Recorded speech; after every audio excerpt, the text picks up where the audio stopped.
Hello, Komal. You're the first one to come. Welcome.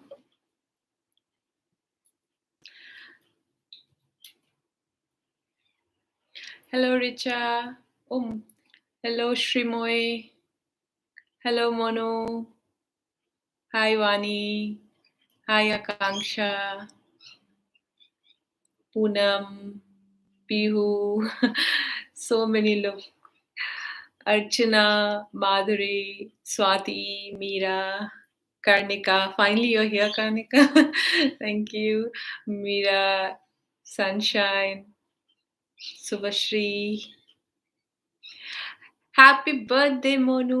मुझे याद था आपका बर्थडे है, मैंने लिख रखा था यहाँ पे कि मोनू को विश करना है। Happy birthday, wish you all the best for the future and I wish all your dream come true this year.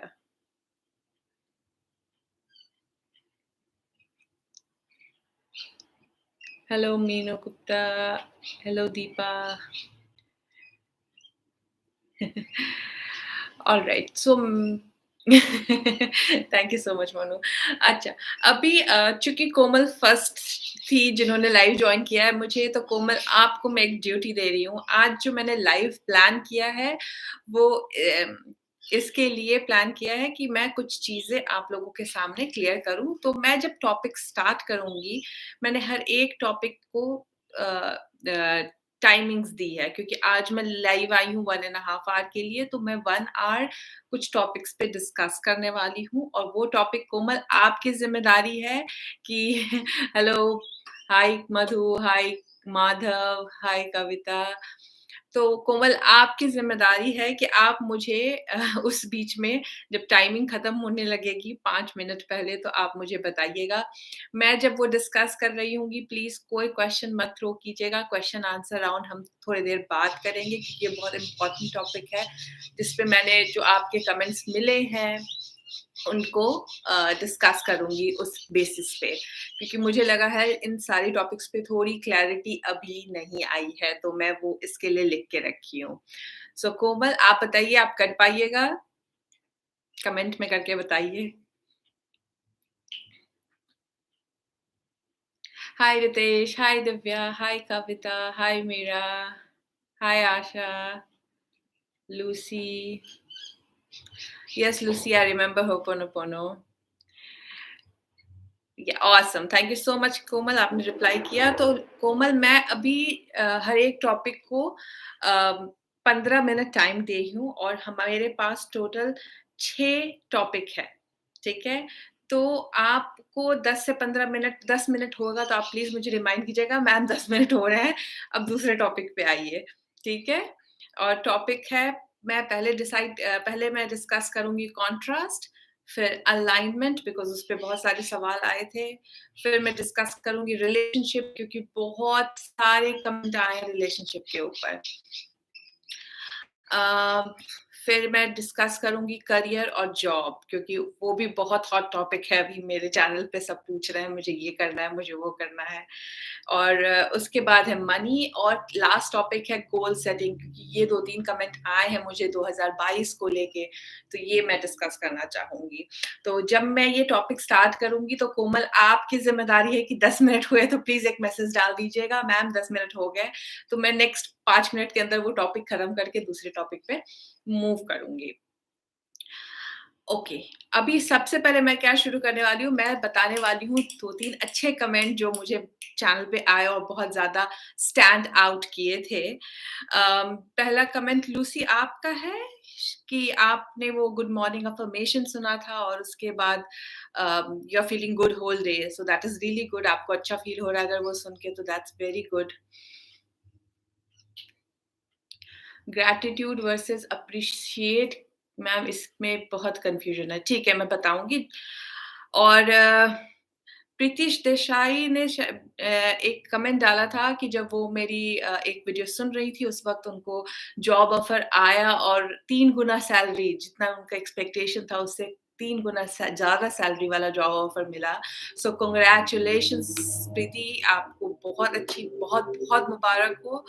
और उनके कमेंट पे राजीव मल्होत्रा ने लिखा कि मुझे अपनी डिफ़िकल्टी आपसे डिस्कस करनी है राजीव। प्लीज़ अपनी डिफ़िकल्टीज़ मत डिस्कस कीजिए।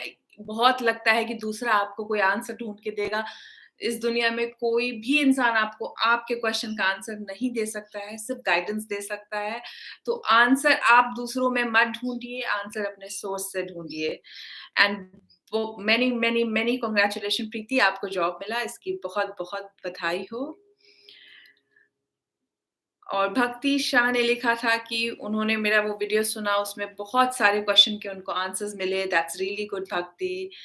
एंड मेरी एक और फॉलोअर है, उन्होंने मुझे प्राइवेट मैसेज किया था, इसलिए मैं उनका नाम नहीं लूँगी क्योंकि जो प्राइवेट मैसेज करते हैं दैट मीन्स उनको शायद अपना आइडेंटिटी नहीं बताना होता है। तो उन्होंने मनी मैनिफेस्ट किया, ₹5000 मैनिफेस्ट किए, गिफ्ट के रूप में मिले, which is really good. Amount कोई भी हो, किसी के लिए 5,000 बहुत कम है, किसी के लिए 5,000 बहुत बड़ी रकम है। तो बहुत, बहुत, बहुत मुबारक हो जिन लोगों ने छोटे-छोटे या बड़े-बड़े मैनिफेस्टेशन किए हैं। एक किसी ने डिजिटल वॉच मैनिफेस्ट की है, तो बहुत अच्छा लगता है जब आपके इतने प्यारे-प्यारे कमेंट मिलते हैं तो। ओके, नाउ अभी हम शुरू करते हैं। मोनू को तो विश हो गई है, मैंने लिख रखा था मोनू आपकी विश करने की चीज़ तो वो हो चुकी है। अभी मैं जब सेशन शुरू करूँगी तो मैं जिस भी टॉपिक पे बोल रही हूँ, आप सब जो भी मुझे जॉइन किए हुए हैं, आप लोग प्लीज़ एक इंटेंशन बनाइए जब आप मेरी बातें सुन रहे होंगे क्योंकि जब मैं बोलती हूँ, तो ज़रूरी नहीं कि मैं उसी टॉपिक के बारे में बोल रही हूँ, उसी टॉपिक में आप लोग सभी को उन चीज़ों के भी आंसर मिल जाएँगे जो आप ढूँढना चाह रहे हैं। ज़रूरी नहीं है कि मैं मनी के टॉपिक पे बोल रही हूँ तो उसमें आपको जॉब का आंसर नहीं मिलेगा या मैं किसी रिलेशनशिप के बारे में बोल रही हूँ तो शायद आपको कोई दूसरी चीज़ मैनिफेस्ट करने के आंसर्स नहीं मिलेंगे। जिस भी टॉपिक पे बात कर रही हूँ, बात तो अल्टीमेट अलाइनमेंट की हो रही है। तो आप सब कुछ जो है इंटरट्वाइन्ड है और आप सभी को आंसर मिलेगा। तो प्लीज़ अभी सेशन शुरू करते हैं तो उससे पहले ma'am we know answer sometime but आपसे सुनने पे बाद आई रिलैक्स ओके समझ रही हूँ। लेकिन आप लोग सभी अभी एक इंटेंशन बनाइए और अभी हम जब शुरू करेंगे सेशन तो एक वर्ड होता है, वो एक लाइट बल्ब मोमेंट होता है जब इब्राहिम की जब मैं भी सुनती थी सेमिनार्स तो आप सभी देखिएगा वो एक लाइट बल्ब मोमेंट होता है, वो क्लिक करता है, अरे हाँ, ये होना चाहिए। तो आप सभी को वो लाइट बल्ब मोमेंट मिलेगा, तो ये सेशन जब मैं शुरू कर रही हूँ, तो आप लोग प्लीज़ इस इंटेंशन से बैठिए कि आप सभी को आपके क्वेश्चन के आंसर्स मिलेंगे, चाहे वो कैसे मिलेंगे वो आपका काम नहीं है ढूँढना, वो सोर्स आपको प्रोवाइड कराएगा मेरे द्वारा, ठीक है? तो please make an intention close please everyone close your eyes and make an intention that today's session is gonna give the answers of your questions. Okay, so let's start for few seconds.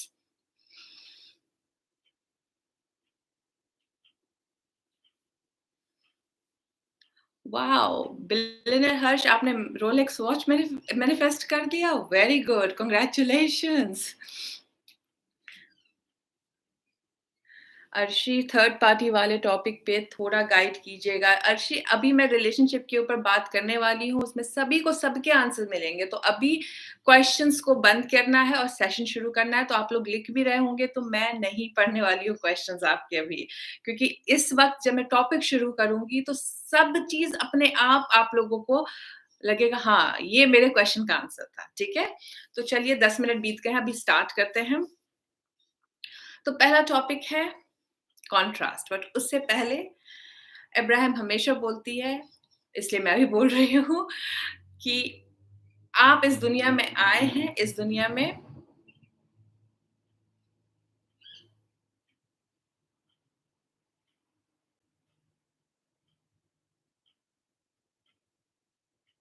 Okay questions आने शुरू हो गए। मैं questions please अभी मत कीजिए, hold कीजिए, मैं अभी सेशन शुरू कर रही हूँ, तो अपने क्वेश्चंस को अपने मन में रखिए और सबके आंसर्स मिलेंगे, ठीक है? तो अभी मैं शुरू करती हूँ, तो आप सब जब आप नॉन फिज़िकल थे और आपने इस फिज़िकल बॉडी या इस अर्थ में जन्म लेने का जब इंटेंशन बनाया, तो आपने ये नहीं बोला कि मैं इस दुनिया में या इस फिज़िकल ट्रांसफ़ॉर्मेशन में आऊँगा, तो उसके बाद अम, मैं कॉन्ट्रास्ट नहीं लूँगा, मैं आऊँगा, एन्जॉय करूँगा और चला जाऊँगा। आपने इस दुनिया में आने का इंटेंशन नॉन फ़िज़िकल से फ़िज़िकल के रूप में सिर्फ़ इसके लिए लिया क्योंकि आप यहाँ के वैरायटी को एक्सपीरियंस करना चाहते हैं। तो कोई भी चीज़ अगर वो बुरी चीज़ हो रही हो या अच्छी चीज़ हो रही हो, वो एक लाइफ़ की वैरायटी है जो आपको मिलती है। बट हम एज़ अ ह्यूमन क्या करते हैं, हम सिर्फ़ और सिर्फ़ उस बुरी चीज़ पे ज़्यादा ध्यान देते हैं। जैसे कि हम ये तो वही बात है कि जैसे हम रेस्टोरेंट में गए, एक बड़ी-सी बुफ़े टेबल लगी है जिसमें हर तरह के खाने रखे हुए हैं। बट हम उसमें से कुछ खाना पसंद करते हैं खाना और कुछ खाना हमें नहीं पसंद है, बिल्कुल पसंद नहीं है, बिल्कुल टेस्ट अच्छा नहीं लगता उसका। बट ज़िंदगी के रूप में हम क्या कर रहे हैं, हम उस बुफ़े टेबल के जो अच्छे खाने रखे हुए हैं, उस पे ध्यान नहीं दे रहे हैं। जो वो एक डिश रखी है जो हम एन्जॉय नहीं करते हैं खाना, हमारा पूरा फ़ोकस उस डिश पे होता है। तो यही जो है आपका फ़ोकस जो उस बुरे डिश पे अटक गया है, उस बुरे खाने पे अटक गया है, वो वहाँ से उठा के उन सभी खानों पे रखना है जिसको खा के आप एन्जॉय कीजिएगा। तो वो आपके एक्सपीरियंस से वो जो बुरा खाना है वो निकल जाएगा।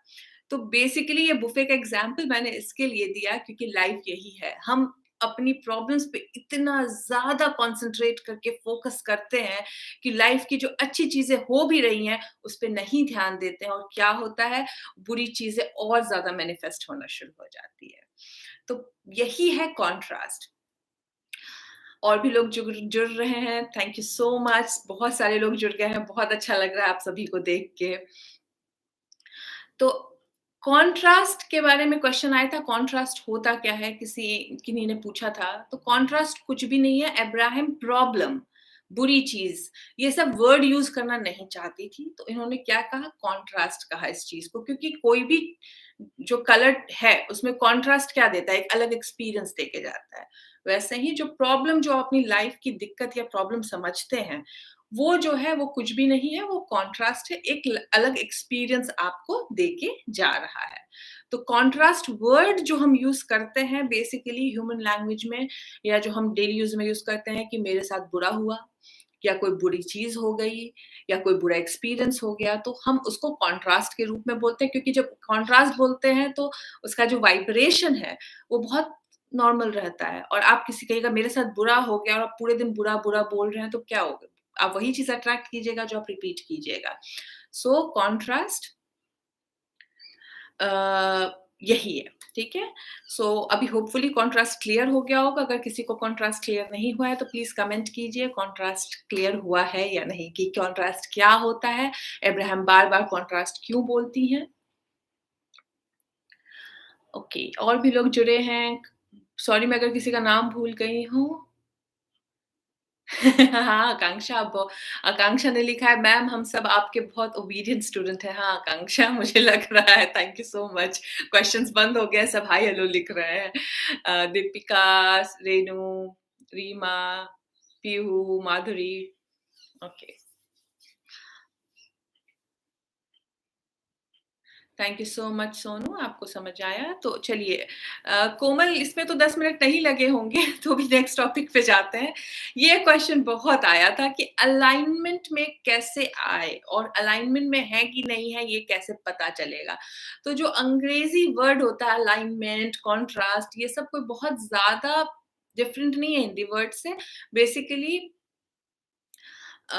जो अलाइनमेंट है, अलाइनमेंट का मतलब होता है अपने सोर्स से कनेक्ट करना। पता कैसे चलेगा अलाइनमेंट में है? ये क्वेश्चन तो मुझे बहुत अच्छा लगा कि सही बात है जब आप मेडिटेशन कर रहे हैं, आप ग्रैटिट्यूड वॉक कर रहे हैं, आप पूरे टाइम खुश रहने की कोशिश करते हैं, तो फिर आप अलाइनमेंट में है ये मैं हमेशा बोलती हूँ कि जब आप अलाइनमेंट में आइएगा, तो चीज़ें मैनिफेस्ट होगी। तो अलाइनमेंट कुछ भी नहीं है, अलाइनमेंट यही है जब आप पूरे दिन एक सेंस ऑफ सैटिस्फैक्शन आपके अंदर आ जाता है। जब आप अलाइन्ड होते हैं तो दुनिया अच्छी लगने लगती है।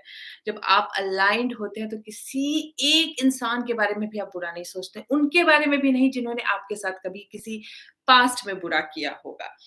क्योंकि क्या होता है जब आप अलाइन्ड होते हैं तब आप सोर्स की नज़र से हर इंसान को देखते हैं और सोर्स की नज़र में कोई भी बुरा नहीं है क्योंकि किसी इंसान की सिचुएशन बुरी हो सकती है, किसी इंसान की जो आस-पास का एनवायरनमेंट है, जो वो अट्रैक्ट करता है, वो बुरा हो सकता है, इसके लिए वो ऐसे रिएक्ट करता है। सोर्स की नज़र में कोई पर्टिकुलर इंसान बुरा नहीं है क्योंकि हर कोई सोर्स का ही एक अंग है। हम लोग सभी जो आए हैं, हम लोग सभी सोर्स के एक अंग हैं और एक तरह से देखिए तो हम लोग सब कनेक्टेड हैं और हम लोग जो है कलेक्टिव कॉन्शसनेस है, जो सोर्स के साथ कनेक्टेड है। तो हम लोग एक-दूसरे के बारे में अगर बुरा सोचेंगे, तो कहीं न कहीं हम अपने जो कलेक्टिवनेस है, उसको खराब कर रहे हैं और यही इश्यू क्रिएट होता है जब हम इस वर्ल्ड में आते हैं क्योंकि हम अपने आप को सही और दूसरे को गलत साबित करना चाहते हैं। हमें खुश होने से ज़्यादा सही साबित होना ज़्यादा पसंद आता है क्योंकि आपको लगता है कि सही साबित हो गया तो सबसे अच्छा हो गया। बट ऐसा नहीं है, जब आपका इंटेंशन खुश होना होगा, तब आपकी लाइफ में ट्रांसफॉर्मेशन आप देखना शुरू कर दीजिएगा। तो अब अलाइनमेंट के बारे में बात करते हैं। अलाइनमेंट में कैसे आए? जैसे मैं अपनी स्टोरीज़ दूँगी थोड़ी बहुत ताकि आप लोगों को बेटर समझ में आए। जैसे मैं जब शुरू की थी, तो अलाइनमेंट के लिए सुबह मेडिटेशन किया, इंटेंशन बनाती थी कि भई मैं अम, पूरे दिन खुश रहूँगी। कोशिश करती थी, जैसे गुस्सा आया तो कोशिश करती थी कि अब एंगर से नेक्स्ट लेवल पे मूव किया जाए। अब जो इमोशनल स्केल है, उसको आप लोग प्लीज़ अपने कमरे में लिख के रखिए क्योंकि आपको पता होगा इमोशनल स्केल जब आपको पता होगा कि क्या-क्या है और कैसे इसके ऊपर बढ़ते हैं, तो आप उसमें खुद माइंड से बढ़ना शुरू कर दीजिएगा और अलाइनमेंट की तरफ बढ़िएगा। तो इमोशनल स्केल क्या है? अगर आप लोग पेन पेपर लिए हुए हैं तो लिख लीजिए। मैं बोलने वाली हूँ अभी इमोशनल स्केल्स क्योंकि इंटरनेट पे है लेकिन इंग्लिश में है तो मैं हिंदी में भी उनके वर्ड्स के मीनिंग समझाऊँगी। तो इमोशनल स्केल का सबसे निचला भाग है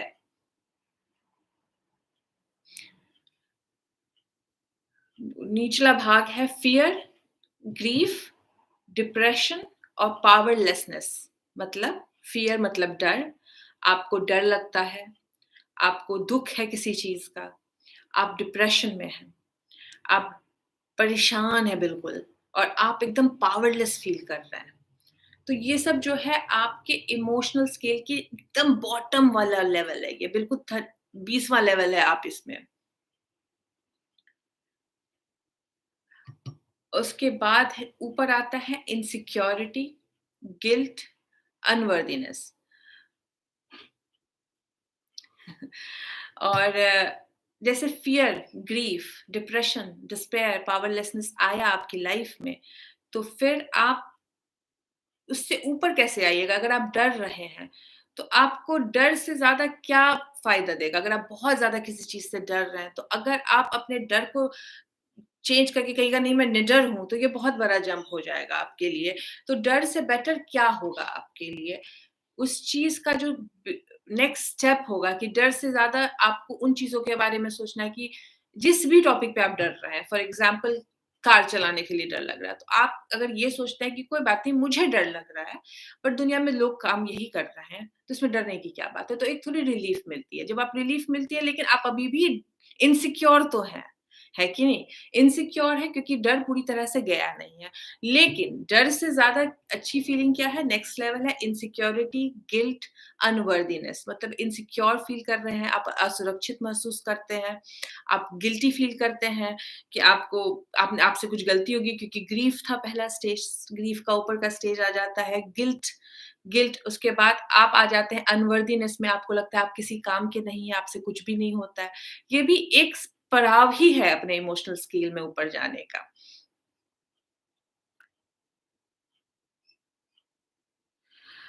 उसके ऊपर आप जाते हैं जेलसी में क्योंकि क्या होता है जो चीज़ आपके पास नहीं है और आप दूसरे के पास देखते हैं तो क्या होता है जेलसी होती है, दूसरे से जेलसी होती है और वो ये सब जो है ये बिल्कुल नीचे हाफ का स्टिक है। तो जब आपको ये जो नीचे के भाग की चीज़ें दिखनी शुरू हुए तो उससे आपको ऊपर जाना है। लेकिन fear, grief, depression, despair, powerlessness से बेटर क्या है? जेलसी क्योंकि वो बेटर है, ऊपर है उससे। तो आप अगर पावरलेस, ग्रीफ और डिस्पेयर फ़ील कर रहे हैं और आप उसके बाद अपने आप को जेलसी की तरफ लेके जा रहे हैं, तो वो आपको रिलीफ़ देगा और वो बेटर फ़ीलिंग थॉट है और आपको अलाइनमेंट की तरफ वो जेलसी ही लेके जाएगी। ऐसा नहीं कि जेलस हो गए तो आपको लग रहा है, ओह माय गॉड! मैं जेलस हो गई तो मैं तो बिल्कुल ख़त्म हो गई अब मैं मैनिफेस्ट कर ही नहीं पाऊँगी, मैं वॉर्टेक्स से बाहर हो गई। नहीं, जेलस होते हैं लोग, लेकिन वहीं नहीं रुकना है, जेलस हुए तो आपको उसके ऊपर बढ़ना है। अब जेलसी हुई आपको ये, मान लीजिए किसी चीज़ को लेके आपके पास वो चीज़ नहीं है। जैसे मान लीजिए अ, किसी के पास कोई एक अच्छी गाड़ी है जो आपके पास नहीं है।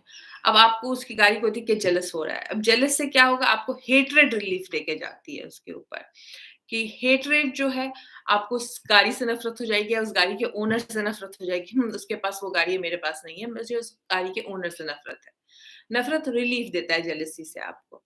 उसके ऊपर आप जाते हो एंगर से तो डिस्करेजमेंट उसके बाद सॉरी अ, हेट्रेड के बाद रिवेंज लेने की मन करती है। किसी से भी अगर आपको नफ़रत है तो आप क्या चाहते हो उससे? रिवेंज ले लेते हैं। रिवेंज क्या कर देता है आपको? बहुत ज़्यादा रिलीफ़ देता है कि आप बदला लेने का सोच रहे हो। बट बदला जो है वो गुस्सा अगर आपको उस पे आ गया, तो आपका बदला लेने का भाव तो वहीं पे खत्म हो जाता है क्योंकि आपने उस पे गुस्सा कर दिया, आपने उस पे चिल्ला लिया, आपने उस पे एंगर दिखा दिया। अब जब एंगर दिखा दिया तो आपका जो हेट्रेड है, आपकी जेलसी, हेट्रेड रिवेंज सब गायब हो जाते हैं। ये जो नीचे के जितने स्केल है सब गायब हो गए। आपको डर था, आप इनसिक्योर हुए, आपको जेलस फील हुआ, आपने गुस्सा किया उसके ऊपर सॉरी आपने रिवेंज लिया, फिर आपने गुस्सा किया उसके ऊपर और आपका ये जो नीचे के सारे स्केल है ये गायब हो गए। क्योंकि आपने वहीं पे रुक नहीं रहे हैं। उसके बाद क्या होगा? आप गुस्सा कर लेते हैं तो उसके बाद खुद में बुरा लगता है। आप डिसअपॉइंटमेंट की तरफ बढ़ते हैं। फिर ओवरवेलमेंट होता है। ओवरवेलमेंट मतलब कि आपको बहुत वो लगता है ओह माय गॉड! क्या हो रहा है मेरे लाइफ में? आप ओवरवेल्म्ड होना शुरू कर जाते हैं। और जब आप ओवरवेल्म होते हैं तो क्या होता है? फ्रस्ट्रेशन बढ़ता है। फ्रस्ट्रेशन हुआ, इरिटेशन हुआ, इम्पेशंस होने लगते हैं। मुझसे तो मैनिफेस्ट हो ही नहीं रहा है, मुझसे तो ये मेरी लाइफ में आ ही नहीं रहा है, मुझसे तो ये होगा ही नहीं। और उसका उसके ऊपर क्या हो जाता है इम्पेशेंट के ऊपर जब आप इम्पेशेंट होते हैं कोई चीज़ पाने के लिए, तो फिर आप पेसिमिज़्म के ऊपर चले जाते हैं मतलब निराशा के ऊपर। आप निराश हो जाते हैं कि अब मुझसे नहीं होगा, मेरे बस का नहीं है। बट आप अगर निराश होके रुक गए तो फिर आप मैनिफेस्टेशन के उस पे जर्नी में आधे छोड़ दिए। तो वहाँ रुकना नहीं है, हर इंसान के लाइफ में निराशा आती है। ऐसा नहीं है कि आपने लॉ ऑफ अट्रैक्शन सीख लिया है तो हर एक टॉपिक पे आप मैनिफेस्ट करते चले जाओगे। कोई ना कोई टॉपिक पे आपको पेसिमिज़्म फ़ील होगा, निराशा फ़ील होगी। हर एक टॉपिक पे आप ऐसे सोचोगे और ऐसे मैनिफेस्ट हो जाएगा, ऐसा नहीं है। आप कोशिश करोगे, गुस्सा आएगा, जेलसी होगी, एंगर होगा फिर आप डिसअपॉइंटमेंट होगी, फिर पेसिमिज़्म फ़ील होगा कि मेरे से नहीं हो रहा है।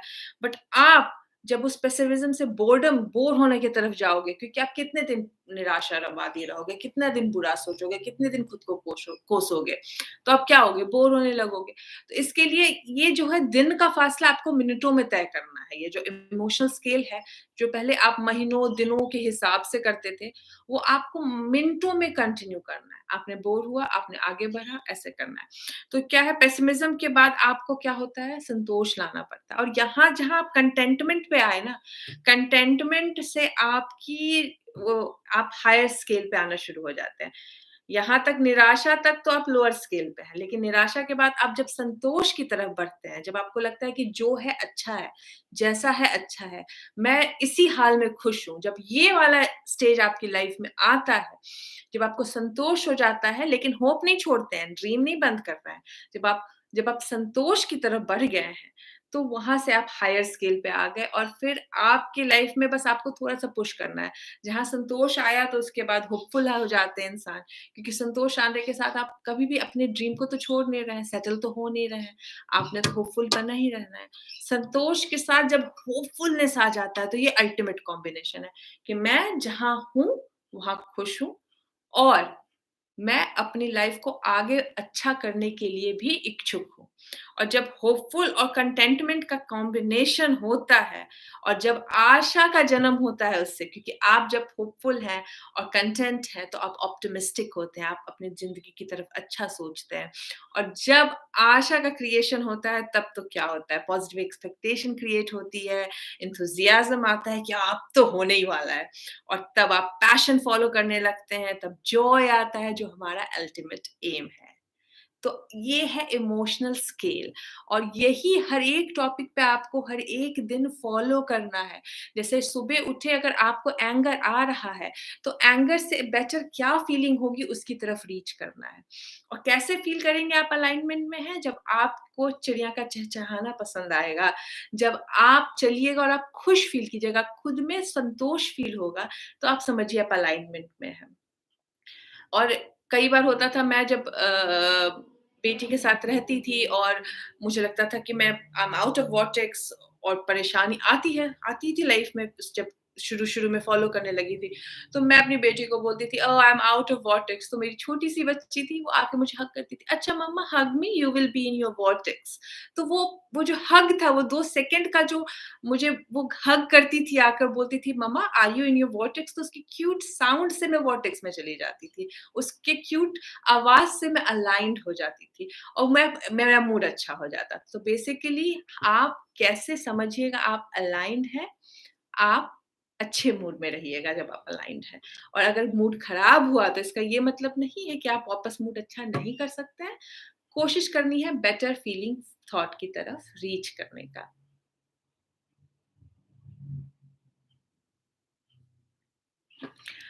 ओके, एक क्वेश्चन मैं पढ़ती हूँ, क्या आया ये?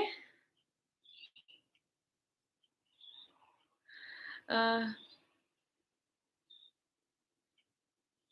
विश प्रेज़ेंट टेंस में ही बोली जाती है, विश को कभी हम फ्यूचर टेंस में नहीं बोलते लॉ ऑफ अट्रैक्शन में।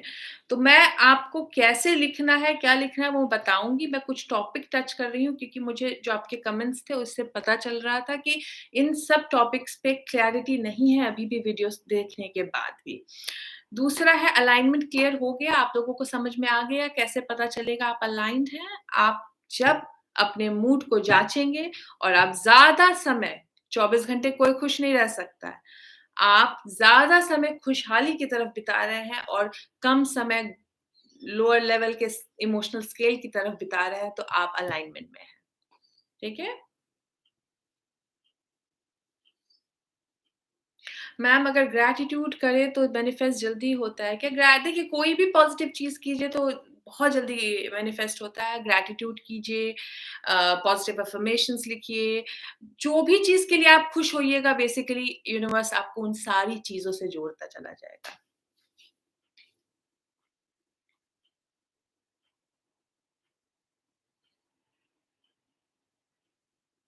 यूनिवर्स आपको आइडिया कब देता है? अच्छा मैं नेक्स्ट टॉपिक देखूँगी। कोमल आप गायब हो गई, आपने मुझे बताया नहीं 10 मिनट पूरे हुए कि नहीं हुए, बट मैं मूव कर रही हूँ। अम एक्चुअली आपके भी बहुत सारे कमेंट्स आ रहे हैं, आपने किया भी होगा तो शायद ऊपर चले गए होंगे। सॉरी मुझे पता नहीं आपने किया कि नहीं। सेकंड टॉपिक मैं बात करने वाली हूँ आज अभी रिलेशनशिप की। रिलेशनशिप के ऊपर इतने मैसेजेस आए हैं माय गॉड!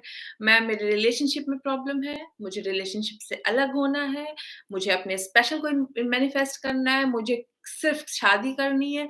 आप लोग जो भी रिलेशनशिप के प्रॉब्लम से गुज़र रहे हैं, किन्हीं के मैरिटल लाइफ में इश्यू चल रहा है जो कि जैसे हस्बैंड की ड्रिंकिंग इश्यूज़ है या हस्बैंड का किसी और इंसान के साथ अफ़ेयर चल रहा है, जिनके भी मैरिटल लाइफ के प्रॉब्लम, शादी में प्रॉब्लम, रिलेशनशिप में प्रॉब्लम, किन्हीं का बॉयफ्रेंड बहुत शक करता है, तो जो भी प्रॉब्लम आपकी है, ये सारी प्रॉब्लम को ध्यान में रखते हुए मैं ये डिस्कस कर रही हूँ आप लोगों से। तो आप अपनी ज़िंदगी में जो भी जी रहे हैं, कहीं न कहीं आपने खुद ही मैनिफेस्ट किया है, 100% आप ही ने मैनिफेस्ट किया है। बहुत ब्लेमफुल लगता है ये सोच के कि मैम मुझे आप दोष दे रही हैं, मेरा क्या दोष है? बट कहीं न कहीं आप ही दोषी हैं क्योंकि आपने वो वाइब्रेशनली मैनिफेस्ट किया है। क्योंकि आप खुद ही सोचिए जो एक इंसान आपके लिए इतना बुरा है, वही इंसान दूसरे के लिए इतना अच्छा कैसे हो सकता है? आपने कितनी बार देखा होगा कि कोई इंसान पहली शादी में इतना बुरा था, इतना खराब था अपनी लाइफ पार्टनर को साथ और वही इंसान जब दूसरी शादी करता है तो अपने लाइफ पार्टनर के साथ उतना ही अच्छा, उतनी सुकून से रहता है। तो कहीं तो कुछ तो मिसिंग है जो आप समझना चाह रही हैं। आप यही देखिए कि कोई औरत अपने ससुराल में नहीं बस पाती है पहले शादी में और दूसरी शादी में वही औरत अच्छे से बस जाती है। वही मर्द अपनी पहली पत्नी को इतनी खराब से रखता है और दूसरी पत्नी को बहुत अच्छे से रखता है। मर्द तो चेंज नहीं हुआ, वो औरत तो चेंज नहीं हुई, बट यही दूसरी बार में कैसे ठीक हो जाता है? और या पहली बार में ठीक था, दूसरी बार में कैसे खराब हो जाता है? इसका रीज़न ये है कि हम जिस भी रिलेशनशिप या जिस भी सिचुएशन में आते हैं, उसका जो आपने एक्सपेक्टेशन लिया है, वही मैनिफेस्ट होके आता है। अब जैसे कोई औरत अपने सास-ससुर के साथ बहुत बुरी है, लेकिन वही औरत दूसरे रिश्तेदार के साथ बहुत अच्छी है। तो ऐसा नहीं है कि वो औरत खराब है, उनके सास-ससुर का जो मैनिफेस्टेशन है अपनी बहू को लेके, अपने वॉर्टेक्स में, वो मैच नहीं कर रहा है उससे। उन्होंने अपने वॉर्टेक्स में जो बहू रखी है और जो बहू का वाइब्रेशनल स्पीड है, तो उसके लिए सास-ससुर को बहू को चेंज करने की ज़रूरत नहीं है। सास-ससुर को अपने वाइब्रेशन को चेंज करने की ज़रूरत है क्योंकि उनके वॉर्टेक्स की बहू और उनके वाइब्रेशनल स्पीड की बहू में मैच नहीं है। वही चीज़ रिलेशनशिप में भी होता है। आप रिलेशनशिप में एक पर्सन को रखते हैं कि मुझे इस अम कैटेगरी का हस्बैंड चाहिए या इस कैटेगरी की वाइफ चाहिए। वो आपके वॉर्टेक्स वर्ज़न है, वो आपका वाइब्रेशनल वर्ज़न है जो आपकी विश थी। आप उस वाइब्रेशनल स्पीड से मैच ही नहीं कर रही हैं। आपको चाहिए एक लविंग, केयरिंग, ऑनेस्ट बहुत अच्छा इंसान। बट आप क्या कर रहे हैं यहाँ पे बैठ के? आप शिकायत कर रहे हैं, दूसरों की बुराई कर रहे हैं, आप खुद लव नहीं दे रहे हैं और आप एक्सपेक्ट कर रहे हैं कि लोग लव करें क्योंकि जो रिलेशनशिप है, रिलेशनशिप में प्रॉब्लम वहीं आती है जब आप दूसरे को कहते हैं कि तुम मुझे खुश रखो, नहीं तो मैं चली जाऊँगी या मैं चला जाऊँगा। क्योंकि मैं जो हूँ वो इतना ये हूँ कि मेरा जो मेरी खुशी जो है वो तुम पे डिपेंड करती है और ये कितना फ्लॉड है ना कि आप अपनी खुशी को किसी दूसरे पे डिपेंड कर रहे हैं जबकि आपको अपनी खुशी तो सिर्फ़ सोर्स पे डिपेंड करनी है। आपको अपनी खुशी की चाबी किसी को देनी ही नहीं है। और जब आप अ, किसी को अपनी खुशी की चाबी नहीं देगी और अपने सोर्स पे डिपेंड कीजिएगा, तो कोई आपको निराश कर ही नहीं सकता है। क्योंकि आपने उस इंसान का वो विज़न देखा ही नहीं है जो आपको निराश करेगा। वैसे ही होता है कि एक इब्राहिम के एक सेमिनार में एक अ, भाई आके बोलता है कि उसकी बहन बहुत ज़्यादा शराब पीने लगी है और वो उसके साथ इंटरवेंशन के लिए जाने वाला है। और इब्राहिम बोलती है कि हाँ, क्योंकि तुम उसको इंटरवेंशन में इसके लिए ले जाना चाहते हो क्योंकि उसके बदलने से तुम अच्छा फ़ील करोगे। और वो कहती है कि मैं तुम्हें अच्छा फ़ील कराने के लिए क्यों बदलूँ? और तब अब्राहम बोलती है, मैंने लिख रखा है, अगर आप किसी को भी या किसी की भी कोई भी आदत बदलना चाहते हैं, तो आप सबसे पहले ये समझें कि आप उसको बदलना सिर्फ़ इसके लिए चाहते हैं क्योंकि उसके बदलने से आप अच्छा फ़ील करेंगे। और जब आप ये ऑप्शन हटा दीजिए कि तुम जैसे हो वैसे रहो और मैं फिर भी अच्छा फ़ील करूँगा, तो और जब आप अपने सोच में उस इंसान की वो क्वालिटीज़ को ही इमेजिन करते हैं जो आपको अच्छी लगती है, जैसा आप चाहते हैं उस इंसान को बनाना, तो वो इंसान चूँकि लॉ ऑफ अट्रैक्शन है, लॉ ऑफ इंसर्शन नहीं है, कोई भी आपको कोई भी चीज़ ज़बरदस्ती एक्सपीरियंस नहीं करा सकता है, जब तक आप एक्सपीरियंस नहीं करना चाहते हैं, जब तक आप अट्रैक्ट नहीं करना चाहते हैं। तो जो रिलेशनशिप या जो इंसान में बदलाव आप लेना चाहते हैं, अगर आप उसका वाइब्रेशनल वर्ज़न अपने माइंड में क्रिएट करते हैं, तो उस इंसान के पास ऑप्शन ही नहीं बचता है आपको कोई और वर्ज़न दिखाने का, वो आपको वही वर्ज़न दिखाएगा जो आपने अपने दिमाग में उसके लिए क्रिएट किया है। आप समझ रहे हैं कितनी बड़ी बात अब्राहम ने बोली है यहाँ पे कि अगर अगर आप सोचिए तो आप जब नए प्यार में पड़ते हैं तो आपको उस इंसान की हर एक क्वालिटीज़ अच्छी लगती है। आपको उस इंसान की हर एक क्वालिटी अच्छी लगती है, लेकिन आप जब वही इंसान के बारे में किसी दूसरे से बात करने जाते हैं, तो उस इंसान को उस इंसान की बुरी क्वालिटीज़ दिखाई दे रही है, बट आपको नहीं दिखती है वो बुरी क्वालिटी। और वो इंसान आपके साथ उतना ही अच्छा रहता है, जो दूसरे के साथ उतना बुरा रहा है। बट आपको जब उस इंसान की कमियाँ दिखनी शुरू होती है, तब उस इंसान का बिहेवियर चेंज होने लगता है। आप कहते हो, "नहीं मैडम, मैं तो उसकी कम बिहेवियर चेंज होने से उसकी कमी देख रही हूँ।" बट नहीं, जब आप अपने वॉर्टेक्स से निकल के उस इंसान की कमी को ढूँढते हो, तब उस इंसान का बिहेवियर बदलता है। इसके लिए बोलती हूँ कि आप लोग किसी भी रिलेशनशिप को बदलना जब चाहते हैं या किसी भी रिलेशनशिप को मैनिफेस्ट करना चाहते हैं, जो अभी प्यार में है और शादी करना चाहते हैं, आपको अपने आप को और अपने पार्टनर को उस वाइब्रेशनल लेवल पे लाना होगा। अगर आप वाइब्रेशनली बहुत हाई और आपका पार्टनर उस लेवल पे नहीं है, तो मैच नहीं होगा, मिल नहीं पाइएगा। और आप चाहेगा आप वाइब्रेशनली नीचे आके उससे मिले, तो फिर वो जो मिल तो जाइएगा, लेकिन बाद में जो शादी के बाद है, वो प्रॉब्लम आएगी। इसके लिए अपने आप को वाइब्रेशनली ऊपर रखिए, दूसरे को एनकरेज कीजिए कि उस वाइब्रेशनल स्पीड से मैच करे वो।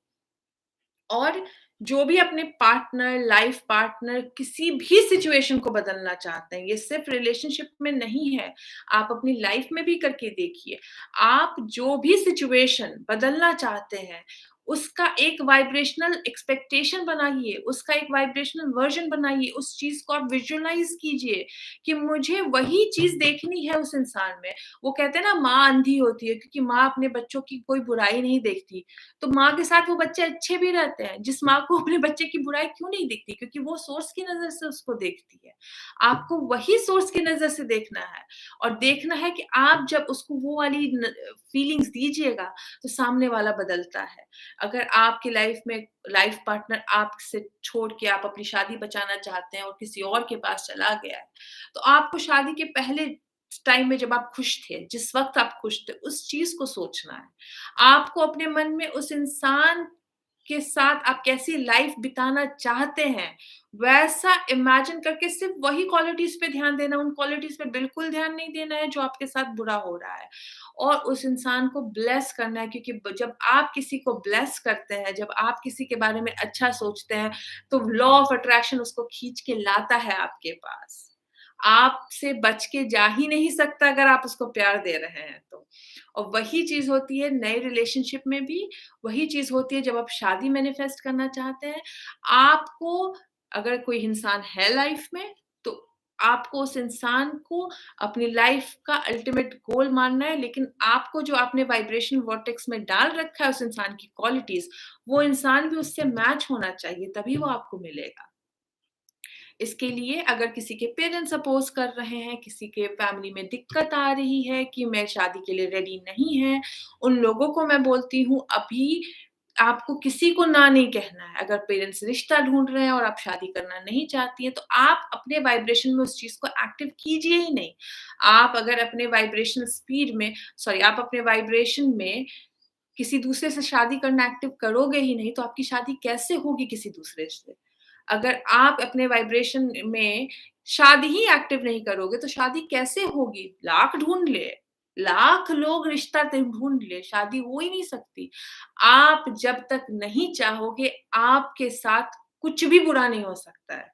बस आपको ये समझना है। जिससे शादी करनी है, जिसको लाइफ में रखना है, कैसा वाइब आपको अपना वाइब्रेशन वर्ज़न बनाना है, आपको बस वही इमेजिन करना है, वही आपका रियलिटी होना चाहिए। जब आप इन सभी चीज़ों को वाइब्रेशनल रियलिटी बनाते हो, तो आपका एक्चुअल रियलिटी भी वही हो जाता है। तो ये जो है मैं बहुत बड़ी चीज़ अब्राहम की एक्सप्लेन की हूँ यहाँ पे कि अगर आप किसी इंसान को बदलना चाह रहे हो, तो वही इंसान में आप वो सब क्वालिटीज़ देखो जो आप बदलना चाहते हो। उसका वही एक्सपेक्टेशन बनाओ कि वो वही करेगा, तो वो इंसान आपको बिकॉज़ लॉ ऑफ अट्रैक्शन है, उस क्वालिटीज़ के अलावा कुछ और शो ही नहीं कर सकता, क्योंकि आपने उसको अट्रैक्ट किया ही नहीं है। कोई इंसान अपनी पहली बीवी को बहुत मारता है और दूसरी बीवी को नहीं मारता है। क्यों? क्योंकि दूसरी बीवी ने वो एक्सपेक्ट ही नहीं किया था। दूसरी बीवी ने उसका वो वर्ज़न इमेजिन ही नहीं किया था। शायद पहली बीवी के वॉर्टेक्स में होगा डर किसी चीज़ का, या उसने कोई चीज़ ऑब्ज़र्व की होगी, जिसके कारण उसके साथ ऐसा बुरा हुआ है। ऐसा नहीं है कि उसने जो किया वो बहुत अच्छा किया या बस चीज़ को तारीफ़ करती हूँ। बट कहीं न कहीं अगर आप अपने वाइब्रेशन की रिस्पॉन्सिबिलिटी ले लेते हैं, तो आपका जो लाइफ़ एक्सपीरियंस है वो बेटर हो जाता है। ठीक है? और अभी that's really good Anil, my wife is my God. But मैं अभी भी बोलती हूँ जो रिलेशनशिप में है, अपने पार्टनर को प्लीज़ सोर्स ऑफ अलाइनमेंट मत बनाइए। मुझे, अब्राहम भी बोलती हैं, किसी को भी अपने सोर्स ऑफ अलाइनमेंट मत बनाइए क्योंकि आपका सोर्स ऑफ अलाइनमेंट सिर्फ़ इनर बीइंग हो सकता है। जब आप किसी को भी अपना सोर्स ऑफ अलाइनमेंट नहीं बनाते हैं, तो आपका अलाइनमेंट कंडीशनल नहीं होता है। आपको खुश रहने के लिए किसी एक इंसान की ज़रूरत नहीं पड़ती, आप बस खुश रहते हैं। और फिर क्या होता है, oh my God! Life magical हो जाती है। जब आप अनकंडीशनल हैप्पीनेस रखते हैं, जब आप रोड पे चलते हुए पत्थर को भी देख के खुश हो सकते हैं, तो ऐसी चीज़ें होती है, ऐसी मैनिफेस्टेशन होती है कि लाइफ़ ऑसम हो जाती है। अब मैं जॉब के बारे में बात करूँगी क्योंकि बहुत लोगों ने मतलब सोर्स ऑफ अलाइनमेंट मतलब जैसे मैं बोलती हूँ जब मैं शुरू-शुरू में थी, मैं अपनी वोटेक्स में आने के लिए अपनी बेटी को हग करती थी। फिर मैंने अब्राहम की वीडियो सुनी, उसमें उन्होंने बोला सोर्स ऑफ अलाइनमेंट मत बनाओ, बट मैं कहीं न कहीं अपनी बेटी को हग करना सोर्स ऑफ अलाइनमेंट बना रही थी। मैं अपनी बेटी को हग करके वोटेक्स में जा रही थी। बट मुझे शुरू में तो हेल्प किया, बट मैं उस चीज़ पे रुकी नहीं। फिर शायद मैं अपनी बेटी को कल को मेरी बेटी मुझे हग ना करती, तो क्या वो मैं अलाइनमेंट में नहीं आती? फिर तो वो बहुत कंडीशनल अलाइनमेंट हो गई ना, कि अगर मैं अपनी बेटी को हग करके ही अलाइनमेंट में जाती हूँ, हग करके ही अपनी बेटी को गले लगाती हूँ, हग करने का मतलब मैं गले लगाती हूँ अपनी बेटी को, तो ही अलाइनमेंट में जा रही हूँ, तो ही मैं वॉटेक्स में जा रही हूँ, तो बहुत कंडीशनल हुआ ना वो चीज़। अगर मैं वो कंडीशन ही हटा दूँ, कि मैं उसको बिना गले लगाए भी वॉटेक्स में जा सकती हूँ, अगर वो उस दिन बोले मुझे गले नहीं लगना है तुमसे मम्मा, तो ऐसा नहीं है कि मैं अलाइनमेंट में नहीं आऊँ। क्योंकि मैंने अपने अलाइनमेंट का सोर्स बनाया अपना मेडिटेशन, अपना अनकंडीशनल हैप्पीनेस, ठीक है? तो ये है कि आपको किसी भी सब्जेक्ट को अपना सोर्स ऑफ अलाइनमेंट नहीं बनाना है। आपको अलाइनमेंट आपको वॉर्टेक्स में जाने के लिए कोई एक कंडीशन की ज़रूरत नहीं है कि मैम पैसा आ जाएगा तो खुश हो जाऊँगी, मैम वो लड़का मिल जाएगा तो खुश हो जाऊँगी, मैम वो शादी हो जाएगी तो खुश हो जाऊँगी, मैम वो रिश्ता ठीक हो जाएगा तो खुश हो जाऊँगी, रेवती मेरा तो बस ये हेल्थ इश्यू है वो ठीक हो जाएगा तभी खुश होंगी और मैं कहती हूँ खुश पहले हो जाओ आप, ये सारी चीज़ें अपने आप आ जाएगी। आप कहते हो उल्लू बना रहे हो आप, हाँ? रेवती आप ना मतलब ये कह दोगे खुश हो जाओ, संतोष हो कर लो और फिर मेरी लाइफ में कुछ नहीं बदलेगा बट मैं आपको दावे के साथ कहती हूँ, आप खुश होइए, संतोष कीजिए और फिर देखिए मैजिक। कोई एक इंसान ऐसा नहीं मिला मुझे, जो ये करने के 100% ईमानदारी से करने के बाद ये नहीं बोला कि मेरी लाइफ नहीं बदली है। तो प्लीज़ आप करिए और कंडीशन पे डिपेंडेंट मत रहिए।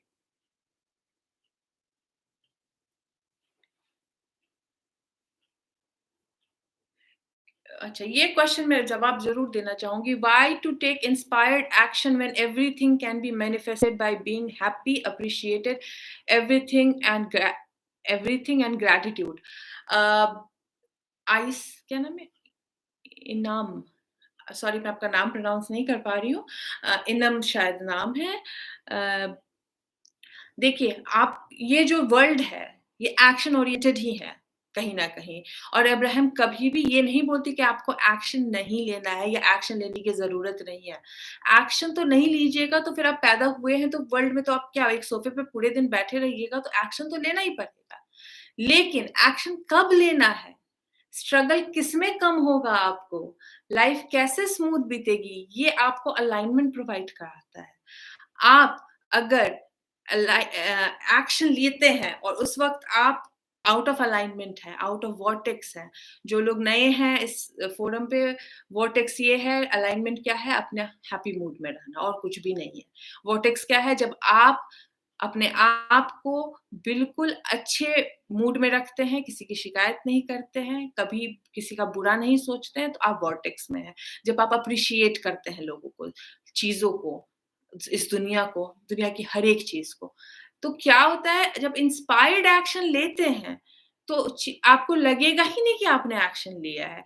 जैसे मैं बताती हूँ, बहुत व्यूअर्स ने लिखा मैम मैं अपना यूट्यूब वीडियो कैसे अच्छा कर लूँ, उन्होंने शायद शुरू किया होगा, उनको नहीं हो रहा है। और कुछ किसी ने लिखा मैं इंस्टाग्राम पे वायरल होना चाहती हूँ।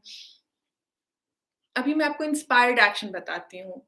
जब मैं यूट्यूब के बारे में जानी थी, कुछ दिल्ली इंडिया में थी, दिल्ली में थी तभी।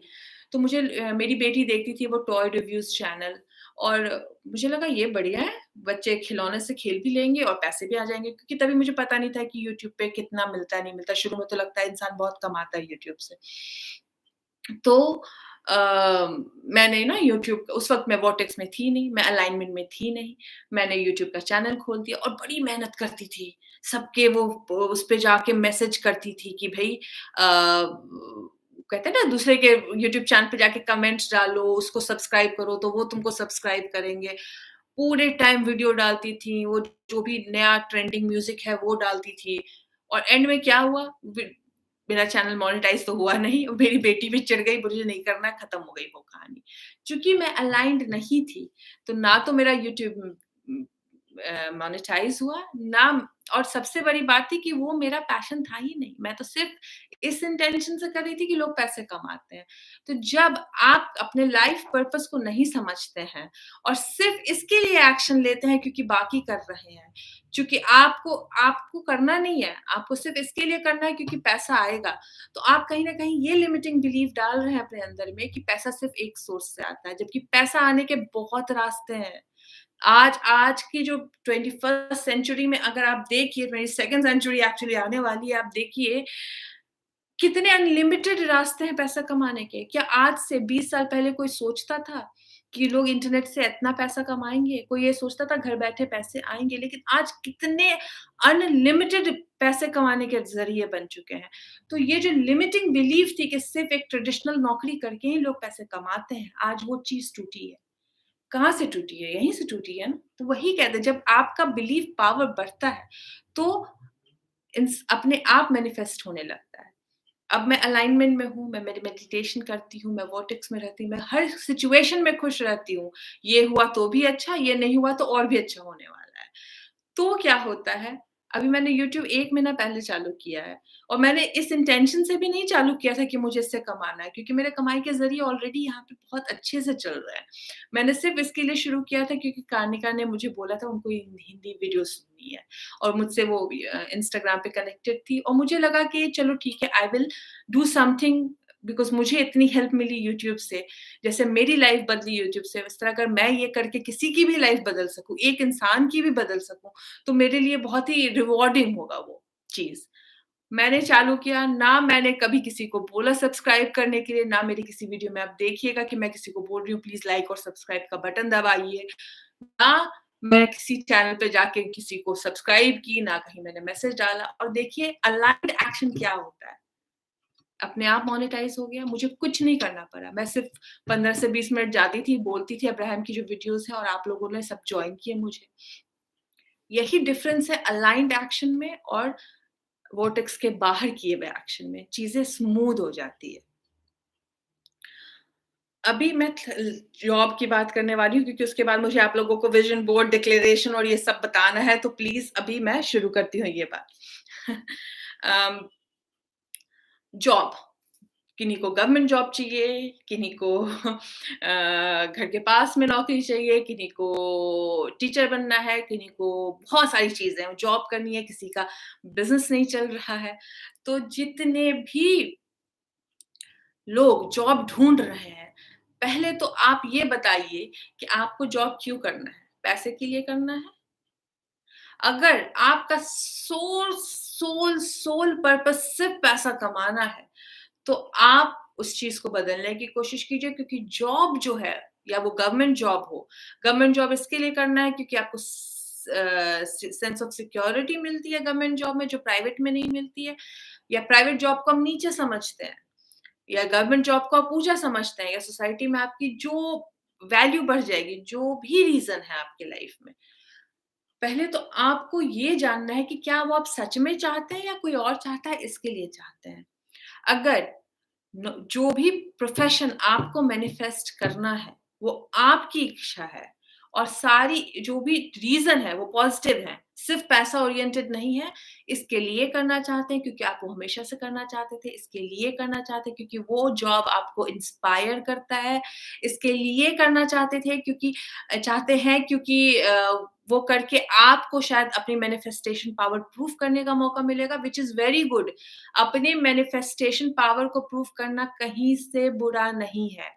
मैनिफेस्टेशन हर कोई जाँचता है, मैं भी जाँचती हूँ। हर थोड़े दिन में मैं जाँचती हूँ कि ये मैनिफेस्ट करके देखती हूँ और होता है, तो ये कहीं से बुरा नहीं है, आप मैनिफेस्टेशन पावर जॉइन देख सकते हैं। तो ये सब रीज़न हैं, अगर आप इसके लिए करना चाहते हैं क्योंकि आपको हम वो जॉब करके इमेंस सैटिस्फैक्शन मिलेगा, तो ये सारे रीज़न्स बराबर हैं, बिल्कुल सटीक है। पैसा सिर्फ़ रीज़न नहीं होना चाहिए किसी भी चीज़ को करने के लिए क्योंकि पैसा जो है, एक यही एक चीज़ है कि किसी भी रास्ते से आ सकता है। पैसा मैनिफेस्ट करना मैं आज भी बोल रही हूँ, अपने बिलीवेबल अमाउंट को मैनिफेस्ट करना बहुत ईज़ी है, क्योंकि आपको उस चीज़ पे अगर बिलीव है तो वो मैनिफेस्ट हो जाएगा बाय हुक और बाय कोई गिफ्ट देके चला जाता है, किसी को इनहेरिटेंस मिल जाता है, कोई लॉटरी में जीत जाता है, किसी को ऐसा नौकरी मिल जाता है, किसी का सेकंड सोर्स ऑफ इनकम शुरू हो जाता है। तो सिर्फ पैसा रीज़न मत बनाइए जॉब मैनिफेस्ट करने का। मैनिफेस्ट करना है तो आपको सबसे पहले तो अलाइनमेंट, मैं तो भई कहती हूँ सबसे पहले अलाइनमेंट है। देखिए इन्होंने भी जो प्रीति ने भी जब मैनिफेस्ट की जॉब जो 3 गुना सैलरी उन्हें मिली है, उसमें राजीव ने पूछा भी था कि थोड़ा एक्सप्लेन करो क्या क्यों मिली है? वो मेरी कौन-से वीडियो पे है मुझे पता नहीं लेकिन है किसी वीडियो पे तो है। मैंने पिन कर रखा है तो ऊपर में ही कमेंट है। तो राजीव ने उनको उनसे पूछा था कि तुम्हें कैसे मिली ये जॉब? तो उन्होंने यही कहा कि मैं सिर्फ़ खुश रहती थी और मैं तो ढूँढ भी नहीं रही थी जॉब, मैं सिर्फ़ खुश रहती थी, अलाइनमेंट में रहती थी और अपने आप आ गई। तो देखिए उन्होंने जॉब के पीछे भागी भी नहीं और जॉब आ गई। तो वही कहती है इब्राहिम भी कि आपको जॉब नहीं ढूँढना है, आपके वर्टेक्स में जो बेस्ट जॉब है, वो आपको ढूँढेगा जब आप अलाइन्ड होइएगा। जैसे जो पहले नौकरी कर रहे थे और उनकी नौकरी छूट गई है, तो उनको मैं बोलती हूँ जब आप नौकरी कर रहे थे, तो उस वक़्त आपके नौकरी में कुछ ऐसी चीज़ होगी जो आपको बहुत पसंद होगी और कुछ ऐसी भी चीज़ होगी जो नहीं पसंद होगी। तो जो चीज़ नहीं पसंद होगी, आपने उस चीज़ पे ध्यान देके वर्टेक्स में वो भेजा कि मुझे ये ऐसी-ऐसी चीज़ें नहीं चाहिए, मुझे अच्छी-अच्छी चीज़ें चाहिए। तो आपके वर्टेक्स में आपका ड्रीम जॉब में जो-जो चीज़ आपको चाहिए, वो चला गया है, ठीक है? अब आप जब अलाइन होइएगा, तो आपको वही जॉब मिलेगी, जो आप ढूँढ रहे हैं। मैं एग्ज़ाम्पल देती हूँ, जब मैं ऑस्ट्रेलिया आई, तो मैंने एक कोविड के पहले आई और मैं और मेरे हस्बैंड की जॉब थी, मेरी जॉब नहीं थी तभी। और मैं एक जगह इंटरव्यू देने के लिए गई, फ्लाइट सेंटर करके एक कंपनी है यहाँ पे, मैंने वहाँ पे इंटरव्यू दिया। कोविड के पहले की बात बता रही हूँ। मैंने अपने वर्टेक्स में क्या डाला था, मुझे स्टेबल जॉब चाहिए। मैंने अपने वर्टेक्स में क्या डाला था, जहाँ पे जॉब करके मैं खुश रहूँगी। मैंने वर्टेक्स में क्या डाला था, जहाँ जॉब मुझे इंस्पायर करेगा। मैंने अपने वर्टेक्स में क्या डाला था कि जो मुझे फाइनेंशियल स्टेबिलिटी देगा, ठीक है? ये सब मैंने अपने वर्टेक्स में डाल रखा था, जॉब ढूँढने गई।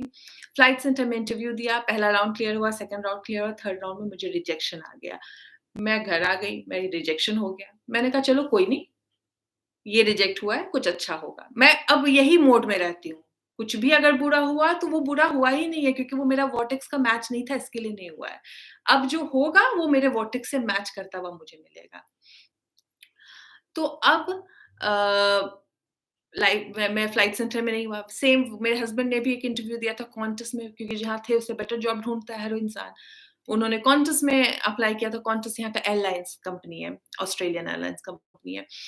उनका भी फर्स्ट राउंड क्लियर हो गया, सेकंड राउंड क्लियर हो गया और थर्ड राउंड में रिजेक्शन आ गया। और दोनों का बिल्कुल साथ में हुआ, ऑलमोस्ट 1 महीने के अंदर में हुआ, तो हम दोनों वे सोचे कि ऐसा कैसे हो गया? उनके रिजेक्शन से पहले मेरा दूसरी जगह लग गई थी नौकरी, मैं दूसरी जगह प्लेस्ड हो गई थी कॉल सेंटर में। मेरे हस्बैंड ने भी दूसरी जगह पकड़ ली, दूसरी जगह नौकरी लग गई और उसके बाद कोविड आ गया। उस वक़्त तो मुझे नहीं पता था ना कि मेरी कोविड आने वाला है और जब रिजेक्शन हो गया मैं उदास हो जाती, मैं रोती, मैं परेशान होती कि मेरे साथ बुरा हो गया है, तो क्या होता मुझे वो कॉल सेंटर की नौकरी नहीं मिलती या मेरे हस्बैंड को वो नौकरी नहीं मिलती जो दूसरी वाली नौकरी उन्होंने चूज़ की थी। लेकिन चूँकि मैं खुश रही और जब कोविड आया तो क्या हुआ, कॉन्टस एयरलाइन से सबको निकाल दिया गया। फ्लाइट सेंटर जो यहाँ की बहुत बड़ी कंपनी थी, वो बंद हो गई। उस वक़्त मुझे नहीं पता था, सोर्स का ब जो ब्रॉडर पर्सपेक्टिव था, वो सिर्फ़ सोर्स को पता था, इसके लिए सोर्स ने मुझे नहीं होने दिया। और मैं उस वक़्त रोई नहीं, परेशान नहीं हुई और इस संतोष के साथ आगे बढ़ी कि बेटर होने वाला है। तो मुझे उन्होंने उठा के एक ऐसी जगह प्लेस कराया, जो कोविड में भी बंद नहीं हुआ और कोविड में काम करने के लिए मुझे वहाँ पे बोनस मिलते थे हर दिन, क्योंकि लोग कोविड में यहाँ पे ऑफ़िस जाना बंद कर चुके थे। और चूँकि वो बहुत ही एसेंशियल वर्क था, तो ऑफ़िस जाना पड़ता था। तो उस वक़्त कोविड में मुझे वो रिवॉर्ड्स मिलते थे, एक्स्ट्रा पैसे मिलते थे, एक्स मत कि ताकि मैं ऑफ़िस आ सकूँ। हर दिन मुझे वो फूड वाउचर्स मिलते थे। तो वो जो ब्रॉडर पर्सपेक्टिव था, वो मुझे नहीं पता था। इसके लिए मैं बोलती हूँ, आप लोग खुद को ऐसे प्रिपेयर कीजिए कि वर्टेक्स का रखा जॉब आपको ढूँढे। आपको जॉब ढूँढने की ज़रूरत नहीं पड़े। मैं ज़रा पानी पीऊँगी। अंजना मैम, अंजना आई है क्या? Angela! Oh, where are you? Hello.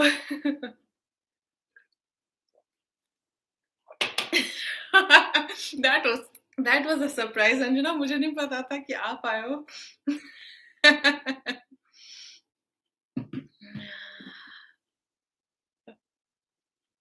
हमारी फ्रेंड रेवती बहुत बिज़ी है, never too busy for you Anjana, आप ज़्यादा बिज़ी हो।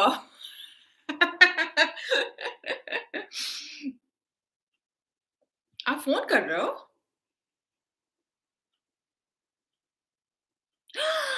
Sorry, sorry. अच्छा, जो लोग अंजना को नहीं जानते, मैं अंजना को दिखा दूँ ज़रा 1 सेकंड। फ़ोन साइलेंट पे था अंजना।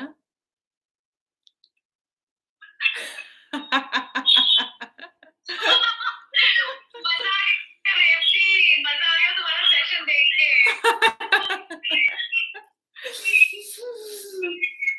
मैं बहुत, बहुत, बहुत सरप्राइज़ हूँ अंजना। मुझे इतना रिलैक्स मिलता है कि तुम समझा रही हो, अब ये लोग मुझसे नहीं पूछेंगे अब तुम्हारे पास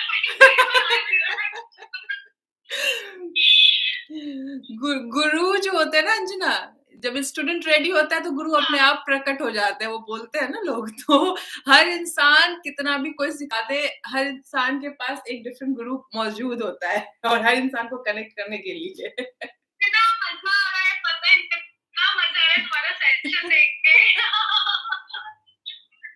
मुझे नहीं पता था आप भी ज्वाइन की, मैंने तो बताया भी नहीं था आपको इस बार। अरे मैं शुरू से एमी को गाइड का नोटिफिकेशन आया था, तब से मैं देख रही हूँ, मम्मी को भी दिखा रही हूँ कि मम्मी देखो रेवती क्लास में मेरी बच्ची। चलिए अंजना को सब हाय कीजिए, सब बहुत खुश है अंजना आप यहाँ पे आई हुई हो।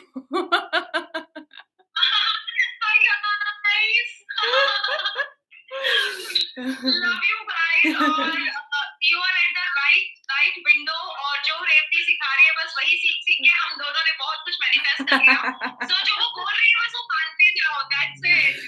बट ये था अंजना, मैं बोलूंगी, मैं तो थोड़े दिन 6 महीने बाद तो गायब ही हो गई थी आपकी लाइफ से, बट आपने वो कंटिन्यू किया और आपको मैं बोलती थी और आप उसमें 4 और चीज लगा के करते थे। वो बहुत, आप कभी आपने कभी क्वेश्चन नहीं किया कि रेवती ये क्यों करना है, कैसे करना है, बस करना है। अभी तुमको यूट्यूब वाला एग्जांपल दे रही थी ना रेवती, मैं सबको वही यूट्यूब वाला एग्जांपल मेरा भी वही देती हूँ कि मैं भी वही कर रही थी, तुम भी वही कर रही थी। याद है मैं आपकी वीडियो बता रहे थे और तुम नविका के बना रही थी। हाँ, क्योंकि हम लोग ट्रेंड पे जा रहे थे, ट्रेंड में क्या चल रहा है, पैसा किधर से आएगा, यू नो। क्योंकि तभी नीड था ना अंजना, नीड बेस्ड मैनिफेस्टेशन करना चाह रहे थे, जो पॉसिबल नहीं है। एग्जैक्टली, और जब हम दोनों ने लाइफ पर्पस पर लिया तो फिर हमें जरूरत नहीं पड़ी किसी को बोलने की सब्सक्राइब करो, लाइक करो, शेयर करो, you know. That's why life purpose is very very important. सही बात। वाओ। कंटिन्यू करो, सारे बच्चे बोलेंगे आपने डिस्टर्ब कर दिया। अरे नहीं नहीं, आपने आके और कुछ सिखा दिया लोगों को, देखिए अब उनको और कॉन्फिडेंस आ गया होगा कि देखो अंजना भी यही बोल रही है, तो अब ज्यादा जोश से करेंगे सारे लोग। तुम्हारी मेरी टीचिंग अब्राहम की है, सो जो तुम बात कर रहे हो वही मैं बात करती हूँ, it's one and the same thing. या बस मानना पड़ेगा सबको ना, वही है ना, करना तो खुद ही है। यस, करना हुँ। यस, कंटिन्यू कर रही थी, मजा आ रहा है तुमको देख के। Bye. Bye. Bye guys, continue. हाँ, तो ये तो बहुत बड़ा सरप्राइज़ था मेरे लिए, मुझे नहीं पता था। Okay. Bless me to become a billionaire, बिल्कुल आपकी अगर बिलीव है तो आप बन जाइएगा। देखिए मैनिफेस्टेशन सिर्फ बिलीव से होता है। तो मैं बहुत लॉजिकल थी और बहुत प्रैक्टिकल थी। तो मैं अपने बिलीव को कैसे हर हमेशा करती हूँ कि मैं एक स्टेप ऊपर बिलीव करती हूँ। मैं एक स्टेप लेने वाली इंसान हूँ कि one step at a time. तो मेरे लिए क्या है, लॉजिकल माइंड को कन्विंस करना थोड़ा मुश्किल होता है क्योंकि वो लॉजिक पे चलता है, वो जो आस-पास ऑब्जर्व कर रहा है उस पे चलता है। तो उस टाइम में क्या करते हैं, आप अपने आप को बेस्ट नेक्स्ट स्टेप जो है उस पे बिलीव कीजिए। अगर बिलियनर आपका माइंड, बहुत कुछ लोग अब जैसे अंजना को देखिए, वो ऐसे बैठती हैं और उनको बिलीव हो जाता है किसी भी चीज़ पे और वो चीज़ मैनिफेस्ट हो जाती है। तो उनके लिए बहुत ईज़ी हो जाता है कोई भी चीज़ मैनिफेस्ट करना क्योंकि उनको उनका जो बिलीव है वो बहुत जल्दी चेंज हो जाता है। तो जो वैसे हैं उनके लिए बिलियनर बनना भी बहुत बड़ी बात नहीं है। बहुत ईज़िली मैनिफेस्ट कर सकते हैं वो लोग। और जो मेरे जैसे लॉजिकल है उनको थोड़ा-सा बेबी स्टेप लेना पड़ता है। मैं पहले वेट एसेस क्लियर की, फिर मैं वीज़ा मैनिफेस्ट की, फिर मैं ऑस्ट्रेलिया आने का सेफ ट्रैवल मैनिफेस्ट की। यहाँ आने के बाद मुझे किराए के घर का की ज़रूरत थी, तो पहले मैंने वो मैनिफेस्ट किया कि क्या घर लेना थोड़ी मुश्किल थी। शुरू में लोगों ने बोला तुम्हारे पास अम, रेंटल हिस्ट्री नहीं है तो बहुत मुश्किल होगी, तुमको किसी के साथ शेयर करना पड़ेगा, जो मैं नहीं चाहती थी करना। तो मैंने वो मैनिफेस्ट किया, फिर जॉब मैनिफेस्ट की। तो मैं स्टेप लेती हूँ। अब वही होता है जब आप अलाइन्ड रहते हैं तो 4 साल, 2 साल का जो दू मैनिफेस्टेशन की टाइमिंग है वो 4 महीने, 2 महीने, 10 दिन ऐसे होने लगती है। जितना ज़्यादा बिलीव वो जल्दी मैनिफेस्ट होता है, जितना कम बिलीव उतनी लेट मैनिफेस्ट होता है। बिल्कुल, आप गॉड से बात कर सकते हैं, सोर्स, क्योंकि जो रिलिजियस लोग हैं उनके लिए उनको ये बोलना कि तुम ये गॉड को नहीं मानो और तुम सोर्स को मानो, थोड़ा बड़ा जंप होता है। जैसे मेरी मॉम बहुत ज़्यादा रिलिजियस है, वो नहीं मानती हैं ये यूनिवर्स, बोलूँगी तो उनको समझ में भी नहीं आता है क्या होता है यूनिवर्स। तो मैं उनको सिर्फ़ यही कहती हूँ, जभी भी कुछ उनको मैनिफेस्ट करना होता है मैं उनसे वही, भगवान को चिट्ठी लिख दो, भगवान के मंदिर में जाके रख दो। तो उनको यही होता है क्योंकि वो रिलिजियस है तो उनके लिए वो कनेक्शन बहुत ईज़ी है करना। तो सुपरस्टिशन जो रिलिजियस लोग हैं वो ये भगवान को भगवान मानिए। आप अगर गॉड फियरिंग नहीं है, अगर आपको भगवान से डर नहीं लगता है तो आप भगवान मान सकते हैं। जिनकी अपब्रिंगिंग सुपरस्टिशन के बीच में हुई है, सुपरस्टिशन मतलब अंधविश्वास की, आज नाखून काटोगे तो बुरा हो जाएगा, नॉनवेज खाओगे तो बुरा हो जाएगा, बाल धोओगे तो बुरा हो जाएगा, भगवान पाप और पुण्य का हिसाब रखता है। तो उनके लिए बहुत रेजिस्टेंस है इस चीज़ में। तो उनको मैं बोलती हूँ भगवान को नहीं, सोर्स को मानो, क्योंकि सोर्स जो होते हैं है एक ही चीज़, बट आपका रेजिस्टेंस कम होता है, आप सोर्स से प्यार जल्दी कर लेते हैं। जैसे मेरी अपब्रिंगिंग बहुत सुपरस्टिशन वाले फैमिली में थी। कुंडली देख के ही आगे बढ़ते थे वो सारे लोग। बाल धो इस दिन शैम्पू करना अलाउड नहीं है, इस दिन नाखून काटना अलाउड नहीं है। ये बोल दोगी तो भगवान बुरा मान जाएँगे, ये प्रसाद चढ़ा दी तो भगवान का अपमान हो गया। तो ये फैमिली थी मेरी। तो इसके लिए मुझे भगवान से डर ज़्यादा लगता था, कनेक्ट कम होती थी। अंजना का एग्ज़ाम्पल देखती हूँ, अंजना गणपति को फ्रेंड बना रखा था उन्होंने। वो मैं देखती थी गणपति के साथ तो ऐसे बात करती थी, लगता था दोस्त है उनका, तो वो गणपति से कनेक्ट हो जाती है। तो मैंने सोर्स से कनेक्ट इसके लिए हुई बिकॉज़ मेरी जो अपब्रिंगिंग है उसमें कभी भी जंप लेने किसी को भी नहीं बोलती हूँ, क्योंकि आपको बेबी स्टेप ही लेना है। अपने बिलीफ सिस्टम को एक दिन में कोई चेंज नहीं हो सकता, क्योंकि हम जो बचपन से सुनते, सीखते, ऑब्ज़र्व करते आ रहे हैं उसको बदल देना पॉसिबल नहीं है एक दिन में। आपने धीरे-धीरे, धीरे-धीरे इस चीज़ को बदलना है। मैं शुरू में सैटरडे शैम्पू नहीं करती थी और थर्सडे शैम्पू नहीं करती थी, सिंदूर लगाती थी पूरे टाइम। अब धीरे-धीरे बिलीफ चेंज हो गई। अब मैं हर दिन जो मन आता है करती हूँ, क्योंकि अब मेरा डर नहीं है। बट पहले दिन जब शैम्पू की थी तो डर लग रहा था। तो मैंने पहले बाल को सिर्फ़ पानी से भिगोया कि अच्छा शैम्पू नहीं लगाया है तो मेरा बिलीफ सिस्टम खराब कुछ नहीं होगा मेरी लाइफ़ में। वैसे ही बेबी स्टेप्स लेना होता है। आप गॉड भी बोल सकते हैं, आपको जो मन आता है बोलिए, आपको जो नाम देना है दीजिए, क्योंकि अब्राहम भी नाम एस्टर ने ऐसे ही दे दिया था। हमें नहीं पता कि उनका नाम अब्राहम ही है कि क्या है, ठीक है? 2 चॉइस करना हो तो क्या करें? कन्फ्यूज़न, जॉब कि अभी ज़रूरी है और ड्रीम यूपीएससी जॉब की है। ओह! तो अभी आप जॉब कर लीजिए जो आपको सबसे सही लग जो नेक्स्ट लॉजिकल स्टेप लगता है जिससे आपको इंस्टेंट रिलीफ मिलेगा, पहले वो कर लीजिए और ड्रीम को छोड़ना नहीं है, ड्रीम भी मैनिफेस्ट होगी। तो आपको जो पहला ईज़ी स्टेप लग रहा है वो कर लीजिए और ड्रीम अपने आप मैनिफेस्ट हो जाएगी। ओके, तो मैं जॉब की बात कर रही थी, तो आप लोगों में से आप लोगों को जॉब का क्लियर हुआ या कुछ बाकी है? चक्रा मेडिटेशन, चक्रा एक बहुत इम्पोर्टेंट टॉपिक है मेरे लाइफ का।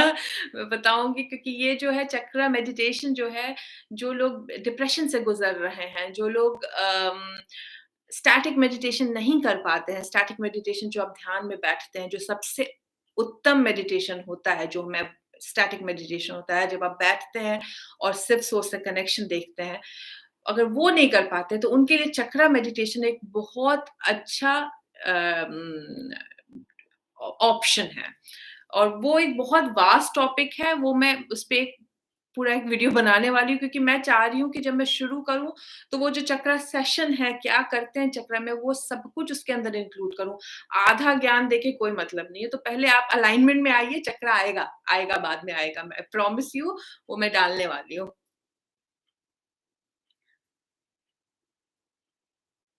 अब क्या बोल रहे हैं? सॉरी, सॉरी इतने सारे कमेंट आ रहे हैं, आप सबके कमेंट ऊपर चले जा रहे हैं।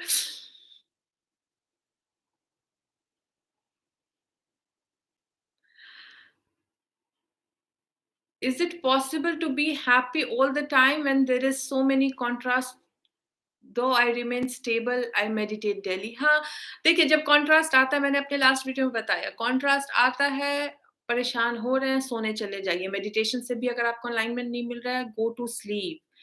बट आपको बेटर फीलिंग थॉट पे पहुँचना है, आपको अनकंडीशनल हैप्पीनेस पे पहुँचना है। कॉन्ट्रास्ट को अगर आप बुरा समझिएगा, तो फिर क्या होगा कॉन्ट्रास्ट आपको और परेशान करेगा। आपको कॉन्ट्रास्ट सिर्फ़ इसके लिए आ रहा है ताकि आप ये डिसाइड कीजिए कि आपको अपनी लाइफ़ में क्या चाहिए। इसके लिए जो ज़्यादा कन्फ्यूज़ लोग होते हैं, उनकी लाइफ़ में ज़्यादा कॉन्ट्रास्ट आता है और जब आप क्लियर हो जाइएगा हर एक सब्जेक्ट पे, तो कॉन्ट्रास्ट आना बंद हो जाता है। अभी मैं बात करने वाली हूँ गोल सेटिंग की। गोल सेटिंग जो होता है लोग कहते हैं कि मैं भी 2022 में अच्छा अंजना अगर आप सुन रही हो तो लोगों को बहुत जानना है आपने 2021 के डायरी में क्या लिखा था। बट मैं आप लोगों को बता दूँ अंजना ने अपनी डायरी में क्या लिखा था मुझे नहीं पता बिकॉज़ 2021 की डायरी जब वो लिख रही थी तभी मैं थी भी नहीं, मैं ऑस्ट्रेलिया में थी, वो इंडिया में थी। और अंजना ने अपनी डायरी में जो भी लिखा वो सच इसके लिए हुआ क्योंकि अंजना 2021 की फरवरी से रोज़ मेडिटेशन कर रही थी, एक भी दिन स्किप नहीं किया था। उन्होंने रोज़ ग्रैटिट्यूड वॉक किया था। उन्होंने रोज़ अलाइनमेंट में आने के लिए खुद को प्रेरित किया था। इसके लिए जब वो 2022 के जनवरी में उन्होंने जो भी कुछ लिखा अपनी डायरी में वो सच साबित हुआ क्योंकि वो इतने दिन प्रैक्टिस की, वो अपने आप को वाइब्रेशनली एक हायर स्पीड में रखी, इसके लिए मैनिफेस्टेशन हुआ। जब मैं आप लोगों को बोलती हूँ 30 डेज़ का प्रोसेस कीजिए, इसका ये मतलब नहीं कि 30 डेज़ बाद आप वापस चले जाइएगा लोअर स्पीड में। 30 डेज़ इसके लिए बोलती हूँ क्योंकि फिर वो आपका सेकंड नेचर बन जाएगा। और कभी भी आपको होपोनोपोनो करना हो, अफ़र्मेशन करना हो, डिक्लेरेशन देना हो, डिक्लेरेशन तो आप दे सकते हैं, आप नीचे भी हैं तो दे सकते हैं, लोअर स्केल में भी हैं तो दे सकते हैं। बट कोई भी चीज़ जब आप ग्रैटिट्यूड सॉरी गोल्स सेट कर रहे हैं, प्लीज़ मेक श्योर आप अपने वाइब्रेशनल सॉरी इमोशनल स्केल के ऊपर लेवल पे हो, कंटेंटमेंट से ऊपर लेवल पे अगर आप हैं और तब ये सब काम करते हैं, तो ही असर करता है वरना असर नहीं करेगा आपको। और हाँ, अंजना ने क्या लिखा है? Australia, New York diary. हाँ, तो हम जब अपने अपने आप को वाइब्रेशनल स्पीड से ऊपर ले आए थे, तो हमने 2 डायरी ली थी, मेरी सिडनी की डायरी थी, मेरा में और अंजना की न्यूयॉर्क की डायरी थी और हम उस डायरी पे लिखते थे कि हम वहाँ पे चले गए। मैं तो 1 ही 2 बार लिखी थी, अंजना ने भी सिर्फ़ लिख देना है। आपको जो चाहिए उसको प्रेज़ेंट टेंस में लिख देना है कि क्या चाहिए आपको। बट आप जब लिख रहे हैं तो प्लीज़ उसको नीड बेस्ड मत कीजिएगा कि आपको बहुत ज़रूरत है उस चीज़ की, इसके लिए चाहिए आपको। और विज़न बोर्ड बताऊँगी विज़न बोर्ड कैसे बनता है।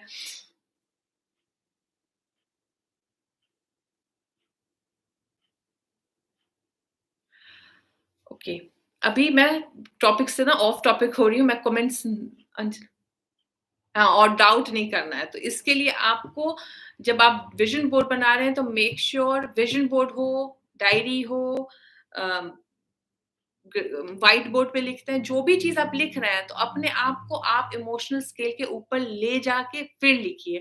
ज़रूरी नहीं है आपको 4 महीने लगेंगे इमोशनल स्केल को ऊपर करने में, 1 दिन में भी इस इमोशनल स्केल होता है। अगर आप मान लीजिए आप बहुत खुश हैं उस दिन, बहुत मज़ेदार दिन बीता है आपका, पूरे दिन आपने खुशी रखा है, बस उस दिन लीजिए, ये डायरी में लिख दीजिए अपना अफ़र्मेशन कि मुझे ये चाहिए, मतलब मुझे ये मिल चुका है और मैं वो पाके बहुत खुश हूँ और उस चीज़ पे डाउट नहीं करना है कि वो नहीं मैनिफेस्ट होगा। आप उस चीज़ को बार-बार लिखिएगा, इसका मतलब ये है कि आप डाउट कर रहे हैं। एक अफ़र्मेशन डायरी अलग बनाइए, जो चीज़ चाहिए जैसे मैं हर इंसान अलग होता है। मैं कनेक्ट करती थी सुनने से। मैं सुनती हूँ तो मैं ज़्यादा बेटर कनेक्ट करती हूँ, तो मैं अफ़र्मेशन सुनती थी। अंजना लिखने वाली है, अंजना लिखती बहुत है, अंजना के पास पेजेज़ भरे-भरे डायरीज़ के हैं, वो लिखने पे कनेक्ट होती थी, तो वो कने लिखती थी, है कि नहीं अंजना? आप बहुत लिखती थी। तो वो लिखती थी हर चीज़, वो 6-7 तो आप जब कोई भी चीज़ लिखते हैं या सुनते हैं या उस चीज़ के बारे में ज़्यादा बात करते हैं, तो वो आपका जो सबकॉन्शियस माइंड है वो कन्फ्यूज़ होता है, उसको ये लगता है कि ये हो गया है इसकी लाइफ़ में, इसके लिए बात कर रहा है। और जब सबकॉन्शियस माइंड को ये चीज़ का बिलीव हो जाता है कि वो हो गया है, तो वो फिज़िकल मैनिफेस्टेशन में आपके सामने आ जाता है।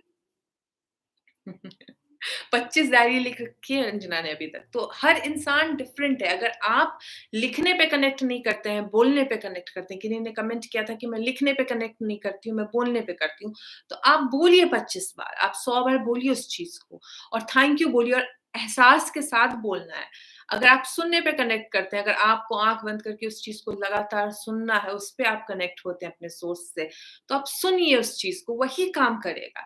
आप डायरी में उस चीज़ को लिखते हैं अफ़र्मेशन के रूप में, तो वो आपको लिखने पे कनेक्शन मिलता है, तो आप लिखिए। जैसे मुझे लिखने पे कनेक्शन सिर्फ़ क्लैरिफ़ाई करने में मिलता है। जैसे मैं किसी भी टॉपिक पे अगर कोई नेगेटिव इमोशन मेरे अंदर आ गया, तो मैं उस टॉपिक को के ऊपर 10 से 15 बार अच्छी चीज़ 10 दिन तक तो ज़रूर लिखती हूँ, जब तक मैं उस टॉपिक के ऊपर पॉज़िटिव नहीं हो जाती हूँ। ये बहुत मुझे हेल्प करता है। वैसे ही वो लोग आप कुछ कुछ लोग उस चीज़ के बारे में सोचते हैं तो बहुत उनको हेल्प मिलती है। तो आपका क्या आपका क्या इमोशनल स्केल है और आप किस डिटरमिनेशन से लिख रहे हैं और आपका क्या बिलीफ पावर है, ये 3 चीज़ आपके मैनिफेस्टेशन को डिटरमाइन करता है।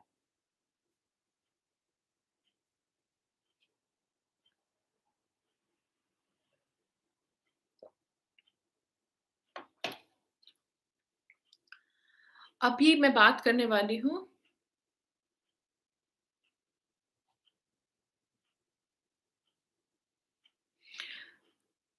एक ने लिखा है मिस्टर रवि ने लिखा है पॉज़िटिव से ज़्यादा नेगेटिव सिचुएशन जल्दी अट्रैक्ट होता है, मैं उसे इतनी एनर्जी नहीं देता हूँ फिर भी। तो जब आपकी लाइफ़ में कोई भी नेगेटिव चीज़ मैनिफेस्ट हो तो आप उस वक़्त ये सोचिए कि इसका बेटर वर्ज़न आ रहा है। जब नेगेटिव चीज़ होती है, उस वक़्त परेशान नहीं होने का, उस वक़्त ये सोचने का कि मेरा वाइब्रेशनल मैच है ही नहीं और आप जिस चीज़ पे अटेंशन नहीं दीजिएगा that will cease to exist in your life experience. तो आपकी लाइफ से वो एक्सिस्ट करना बंद कर देता है। जैसे आप समझ लीजिए एक फ्रेंड है, आपका फ्रेंड आपको फ़ोन कर रहा है, आप उस फ्रेंड से बात कर ही नहीं रहे हो। आप उस फ्रेंड को जवाब दे ही नहीं रहे हो, उस फ्रेंड पे ध्यान दे ही नहीं रहे हो। फ्रेंड कितने दिन फ़ोन करेगा? वही होता है कॉन्ट्रास्ट, वही होती है नेगेटिव एक्सपीरियंस। जब आप उस पे ध्यान दोगे ही नहीं, जब आप उसको रिस्पॉन्ड करोगे ही नहीं, उसको देख के विचलित होएँगे ही नहीं आप, तो फिर वो कितने दिन आपको परेशान करेगा? वो तो उसका तो निकल जाना तय है, पहले से ही तय है।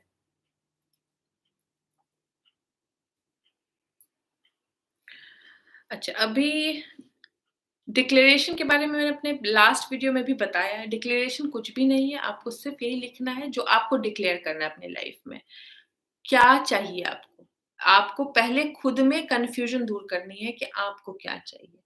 आप अगर कन्फ्यूज़्ड हैं, तो आपका मैनिफेस्टेशन भी कन्फ्यूज़्ड होगा। कई बार इंसान को 4 चीज़ एक साथ चाहिए। उस सिचुएशन में मैं बोलती हूँ आप पहले एक चीज़ पकड़िए, क्योंकि जब आप एक चीज़ पकड़िएगा तो आपका जो रेज़िस्टेंस है, वो कम होगा। और जब आप पहली चीज़ मैनिफेस्ट कर लीजिएगा, तो वो अपने आप आपको कॉन्फिडेंस भी देगा और आपका मैनिफेस्टेशन पावर भी बढ़ाएगा और नेक्स्ट चीज़ अपने आप मैनिफेस्ट होना शुरू हो जाएगी। इसके लिए मैं लास्ट चीज़ बोल रही हूँ, गोल सेटिंग जो अंजना ने शुरू की थी अपने 2022 में डायरी में लिखी थी। अगर आप लोग गोल सेटिंग करना चाहते हैं तो अंजना ने ये नहीं लिखा था कि मैं ये हो चुका है। मतलब आपने यही लिखना है कि अगर 2022 में आप शुरू कर रहे हैं, आपको कोई चीज़ मैनिफेस्ट करनी है या शादी या जॉब या ये, तो आपको बस यही लिखना है कि मेरी थैंक यू यूनिवर्स मेरी शादी कराने के लिए, थैंक यू यूनिवर्स मेरी जॉब कराने के लिए, थैंक यू अगर आप किसी भी चीज़ को टाइम, डेट के लिमिट में बाँध रहे हैं, तो आप कहीं न कहीं अपने आप को मैनिफेस्टेशन के स्पीड से पीछे खींच रहे हैं। जैसे एग्ज़ाम्पल देती हूँ, जब मैं ऑस्ट्रेलिया आई थी तो मुझे लगा था कि मैं इतने दिन में ये घर खरीद लूँगी। मुझे लगा कि मेरा 3 साल का मैंने टाइम लिमिट डाल रखा था घर खरीदने का, कि 3 साल बाद मैं घर खरीदूँगी, 3 साल बाद मैनिफेस्ट करूँगी। बट क्या थी डिज़ायर तो रुकती नहीं है, जब आपके पास पैसे आ जाते हैं, जब आपके पास साधन हो जाता है, तो फिर डिज़ायर तो रुकती नहीं है। अब चूँकि मैंने 3 साल का एक लिमिट डाल रखा था अपनी सोच में, अपने गोल्स में, सब में लिमिट डाल रखी थी, तो क्या हुआ मेरे को डिज़ायर तो आती थी घर खरीदने की, लेकिन जब पैसा आ गया तो फिर लगता था चलो देखते हैं। तो जाती थी ओपन हाउसेज़ में और चीज़ें मैनिफेस्ट नहीं हो पाती थी। फिर मुझे लगा ऐसा क्या हो रहा है जो ये मैनिफेस्ट नहीं हो पा रहा है? तो उस वक़्त मैंने समझ में आया कि मैंने पहले ही से गोल सेट कर रखा है। अब मेरा वाइब्रेशन तो है कि ये 3 साल पहले होगा और वॉर्टेक्स में मैंने डिज़ायर डाल रखी है कि भई अभी हो जाए, अभी हो जाए।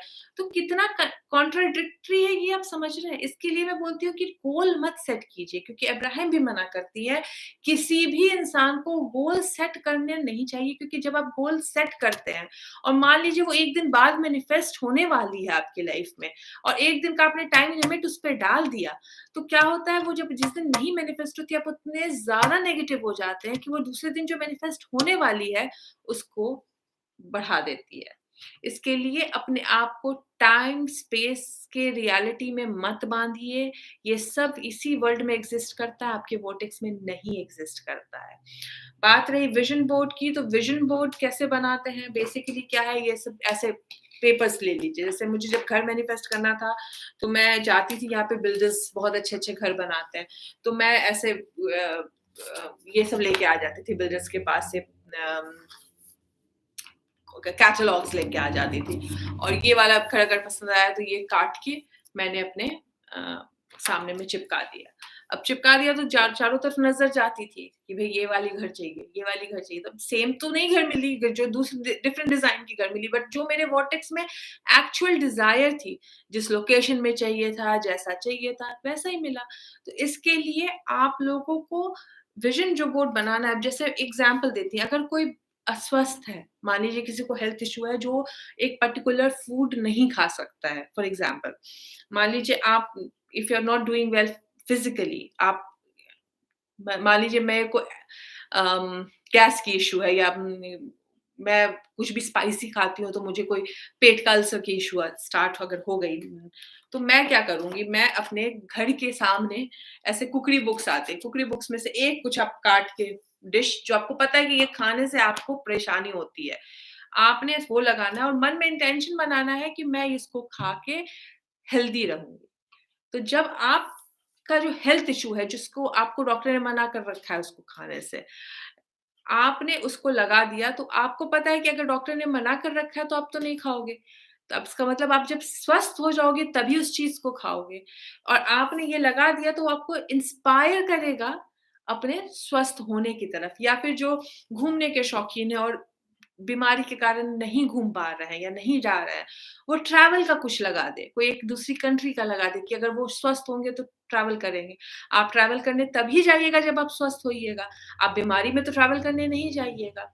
तो आपने जब ट्रैवल का लगा दिया तो वो विज़न बोर्ड में आपको हेल्थ की तरफ लेके जाएगा ताकि आप उस ट्रैवल तक जा सकें।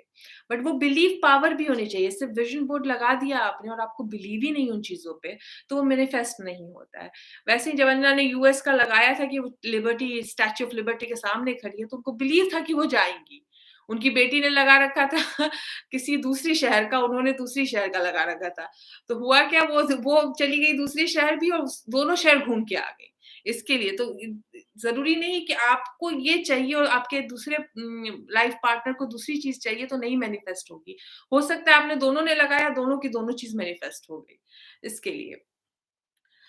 मैं जाती हूँ मुझे अच्छी फर्नीचर का शौक है, मैं फर्नीचर कैटलॉग्स रखती हूँ। ये वाला चीज़ चाहिए, ये सोफ़ा पसंद है, ये सोफ़ा डाल दो। आपको वही मैनिफेस्ट होके आएगा और जो जिनको जाँचना है विज़न बोर्ड की पावर, पहले छोटी-छोटी चीज़ें विज़न बोर्ड पे लगाइए और देखिए वो मैनिफेस्ट कितने दिन में होती है। और वो आपको एक सबूत भी देगा कि आप अलाइनमेंट में हैं कि नहीं। क्योंकि आप जब छोटी-छोटी चीज़ें मैनिफेस्ट कीजिएगा, तो आप अपने आप अ कॉन्फिडेंस आएगा और आप उस चीज़ की तरफ आगे जाने लगेगा। तो आप लोग जिनको भी 2022 में विज़न बोर्ड बनाना है, क जाइए, ढेर सारी मैगज़ीन्स खरीदिए, इंटरनेट पे प्रिंट आउट लीजिए, उसको कट कीजिए और चिपकाइए। इस विश्वास के साथ चिपकाइए कि वो चीज़ होगी।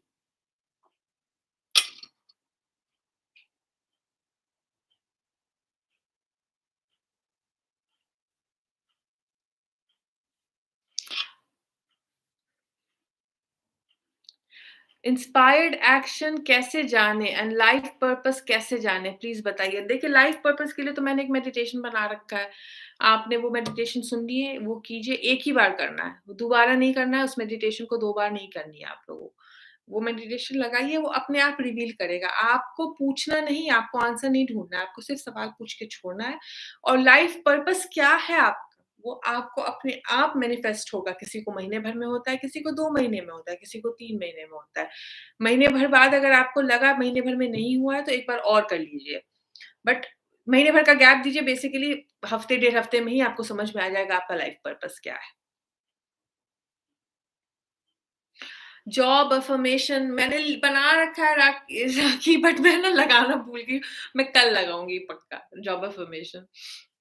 जॉब अफ़र्मेशन कैसे लिखना है आपको लिखना अगर आप लिखने पे कंटिन्यू करना चाहते हैं तो बहुत ईज़ी है। I am so happy and grateful that I got this job. I am super happy. मैं ये जॉब करके बहुत खुश हूँ। मेरे आस-पास के सारे लोग खुश हैं। मैं उस जॉब में ये जॉब मुझे अल्टीमेट सैटिस्फैक्शन देता है और ये मेरा ड्रीम जॉब फाइनली मैनिफेस्ट हो गया। Thank you. अगर आपको लिखना है तो आप ये लिख सकते हैं। बाकी मैं रिकॉर्ड करूँगी और मैं 1 घंटे का लगाऊँगी, आप सुनिएगा, अगर जो सुनने पे कनेक्ट करना चाहते हैं, वो सुन के कनेक्ट कर लें। लिखना तो आपने ही है।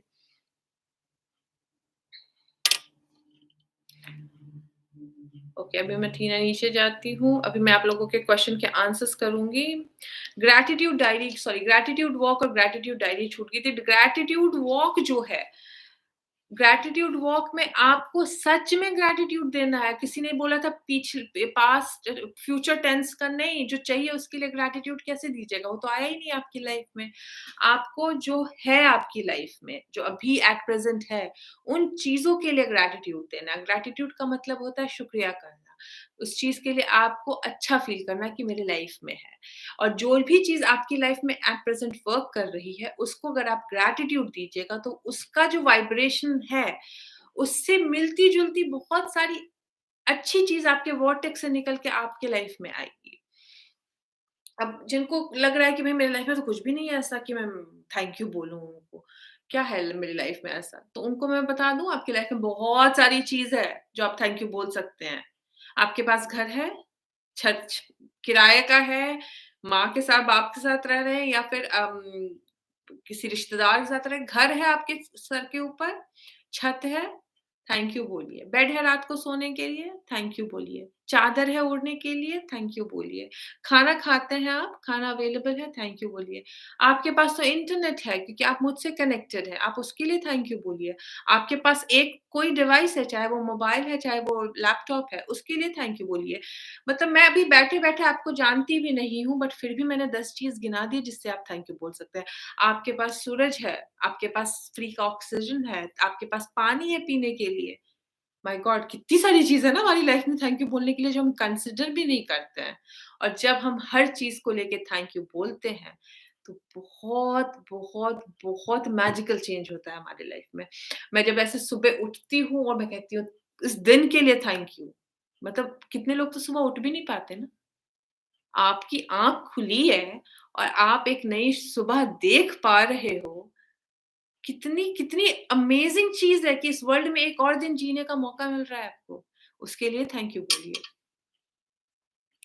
हाउ टू मैनिफेस्ट मनी मुझे लॉटरी में 17 लाख रुपए जीतना है। देखिए लॉटरी तो मैंने भी नहीं मैनिफेस्ट किया क्योंकि मेरी बिलीव पावर नहीं है लॉटरी मैनिफेस्ट करने की क्योंकि मैं बचपन से मेरे जो दादाजी थे वो लॉटरी बहुत खरीदते थे और मेरी दादी बहुत चिढ़ती थी। तो मैं बचपन से ऑब्ज़र्व की हूँ उनको देख के कि भई लॉटरी खरीदते हैं, जुआ करते हैं, तो उसको लेके मेरे अंदर बहुत नेगेटिव इमोशन थे। और फिर लॉजिकल माइंड मेरा मैं बस यही सोचती हूँ थी कि भई ऑड्स कितने हैं लॉटरी जीतने के। तो बिलीव जो है उसको बढ़ाना होगा, तो लॉटरी तो मैं भी मैनिफेस्ट नहीं कर पाई हूँ अभी।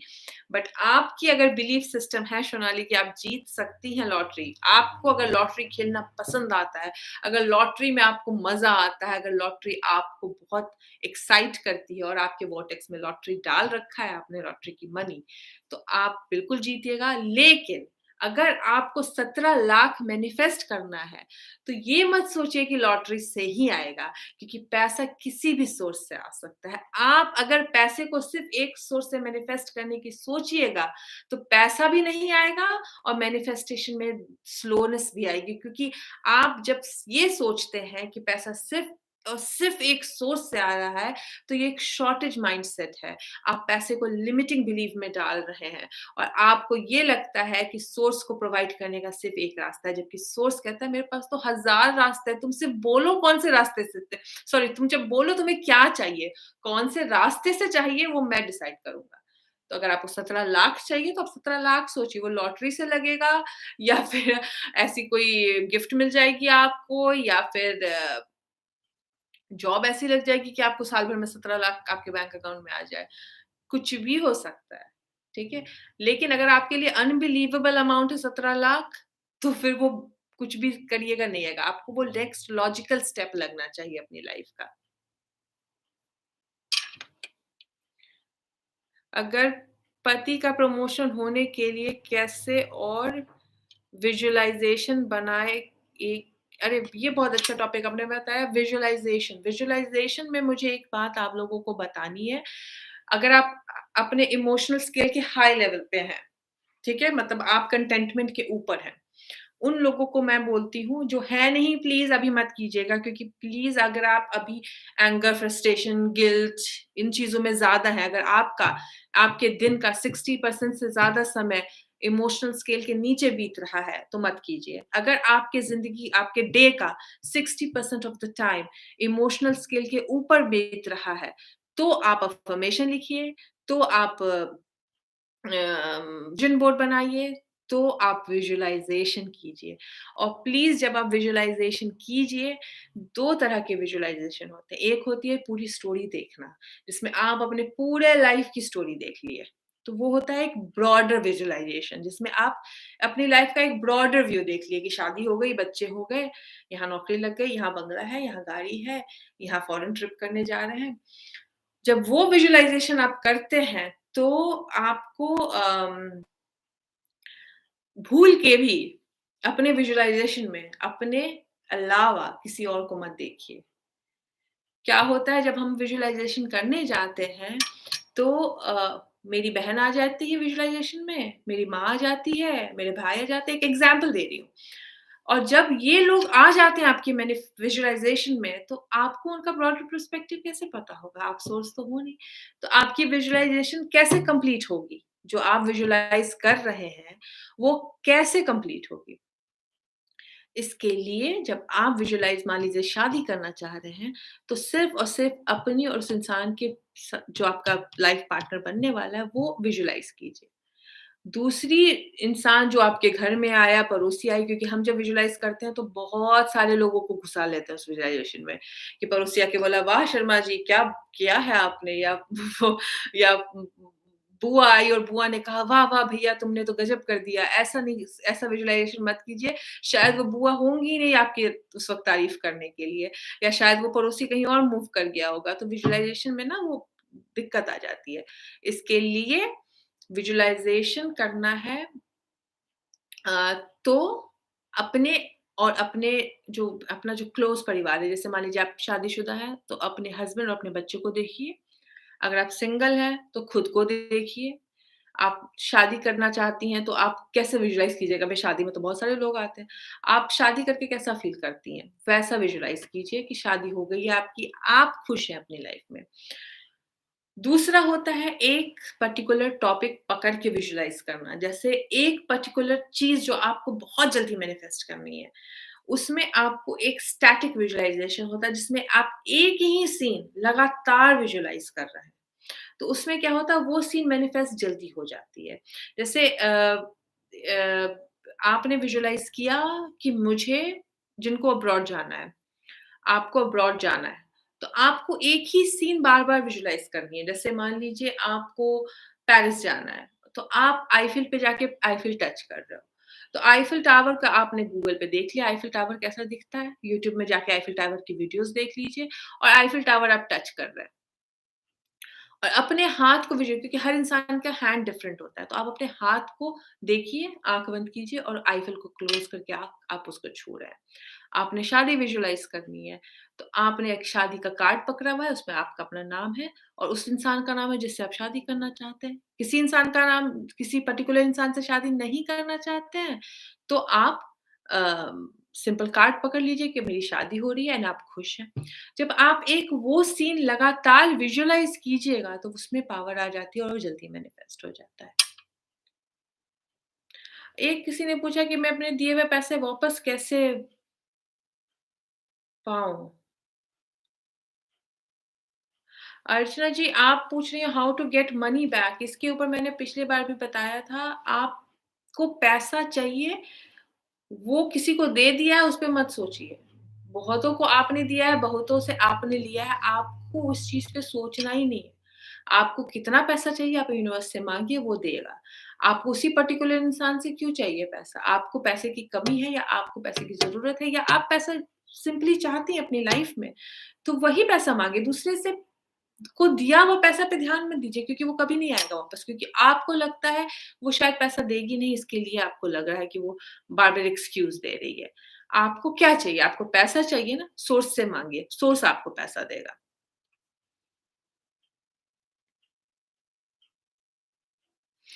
मैम, जिससे अफ़र्मेशन और विजुअलाइज़ेशन नहीं होता है, वो कैसे मैनिफेस्ट करे?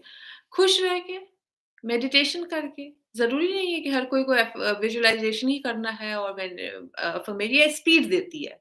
ये जो प्रोसेसेज़ हैं, वो स्पीड देती है। लेकिन अगर आपका अनकंडीशनल हैप्पीनेस है और मेडिटेशन कर रहे हैं, तो वैसे ही स्पीड आपको भी मिलेगी और कन ये नहीं है कि मतलब आप मेडिटेशन कर रहे हैं और खुश रह रहे हैं, लेकिन अफ़र्मेशन नहीं दे रहे हैं और विजुअलाइज़ नहीं कर रहे हैं। लेकिन अगर आप अपने माइंड में क्लियर हैं कि आपको क्या चाहिए, क्योंकि वॉर्टेक्स को इन चीज़ों की ज़रूरत पड़ती नहीं है। वॉर्टेक्स को पता होता है आपको क्या चाहिए। अगर आप अपने माइंड में क्लियर हैं अपने डिज़ायर को लेके, मेडिटेट कर रहे हैं और खुश रह रहे हैं, तो ये प्रोसेसेज़ ना भी करें तो भी होता है। लेकिन यही है कि ये प्रोसेस हम लोग इसके लिए बोलते हैं, क्योंकि जो लॉजिकल माइंड है, उसको ट्रिक करना पड़ता है, क्योंकि जो अपब्रिंगिंग हुई है उसमें बिलीफ पावर की कमी है हमें जो हमारी जो सोसाइटी है, वो हमें इतनी बिलीफ पावर नहीं देती, क्योंकि हमें इतना पावरफुल बताया ही नहीं गया है बचपन से। तो इसके लिए ये अगर आप नहीं कर पाती हैं तो कोई बात नहीं, आप इस तरीके से भी मैनिफेस्ट कर सकती हैं।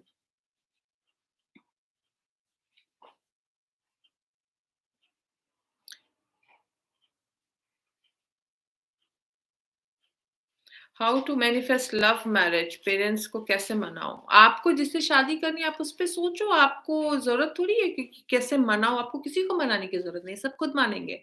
आप बिलीव करो, आप बस उस इंसान को अपने लाइफ पार्टनर के रूप में देखो, उस इंसान के बारे में सोचो, आप 24 घंटे वही सोचोगे तो वही होगा। आपको किसी को मनाने की ज़रूरत नहीं है, सब अपने आप मान जाएँगे। किसी से लड़ने की ज़रूरत ही नहीं पड़ती, किसी को मनाने की ज़रूरत ही नहीं पड़ती, जब आप अलाइनमेंट में आते हैं तो चीज़ें अपने आप हो जाती है।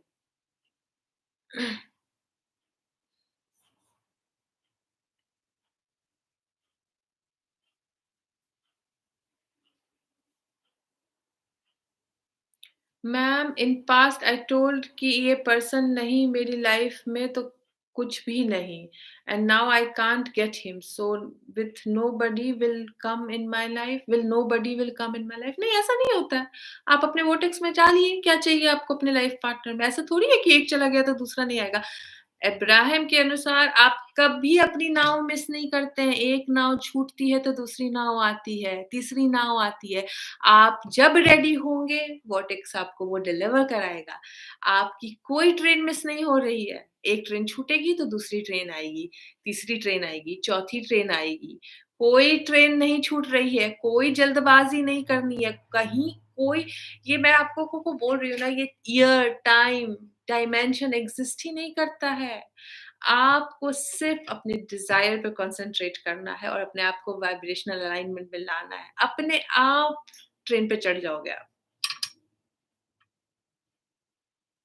मैम स्क्रिप्टिंग के बारे में कुछ बताएँ। स्क्रिप्टिंग भी वही चीज़ है, आपको जैसे मैंने बोला मेरी माँ रिलिजियस थी, तो मैं उनसे गॉड पे लेटर लिखवाती हूँ। स्क्रिप्टिंग यही है, आपको अपनी लाइफ़ का स्क्रिप्ट बनाना है, बट स्क्रिप्टिंग मैं थोड़ा ज़्यादा बिलीव नहीं करती हूँ क्योंकि स्क्रिप्टिंग में फिर वही हो जाती है गोल सेटिंग। व्हाट इफ मेरा वर्टेक्स और मेरा वाइब्रेशनल स्पीड उस चीज़ को पहले मैनिफेस्ट करना चाह रहा हो?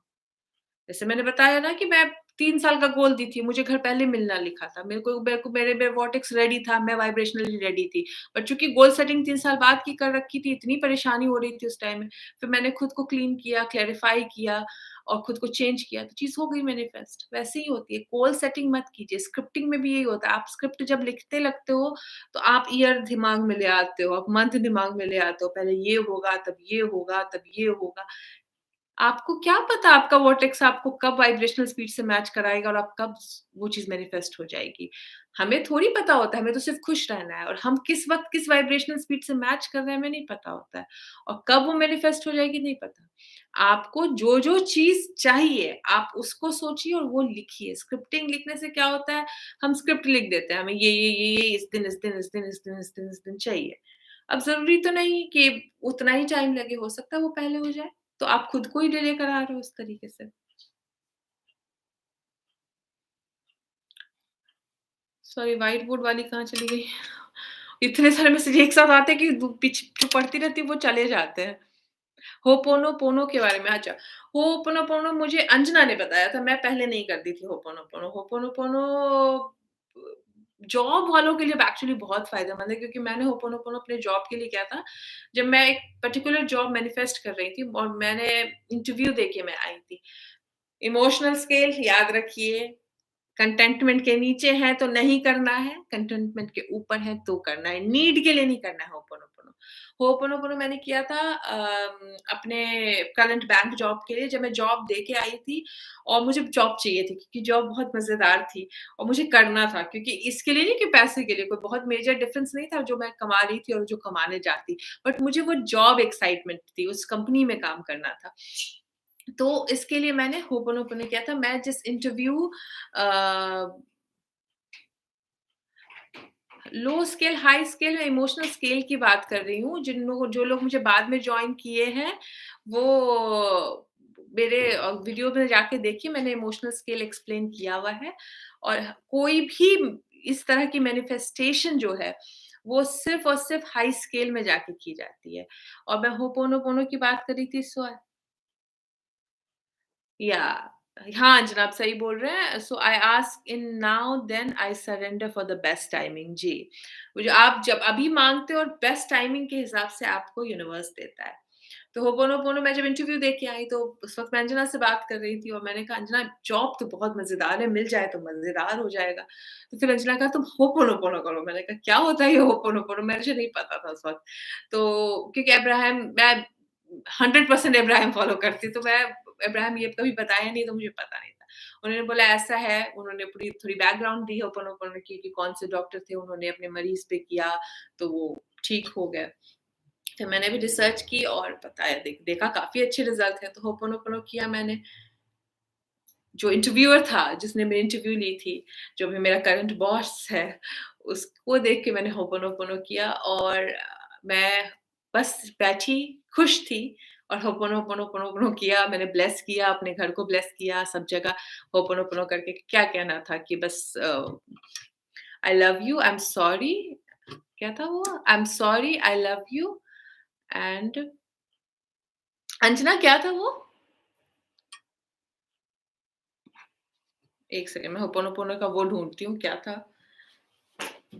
तो मैंने जब वो होपोनोपोनो किया था, तो उस वक़्त मैंने अपने जॉब को लेके किया और फिर अचानक से दूसरे दिन ही मुझे इंटरव्यू की कॉल आ गई थी। मैं ज़रा सर्च कर लूँ होपोनोपोनो के वो क्या है 3 शब्द बोलने होते हैं।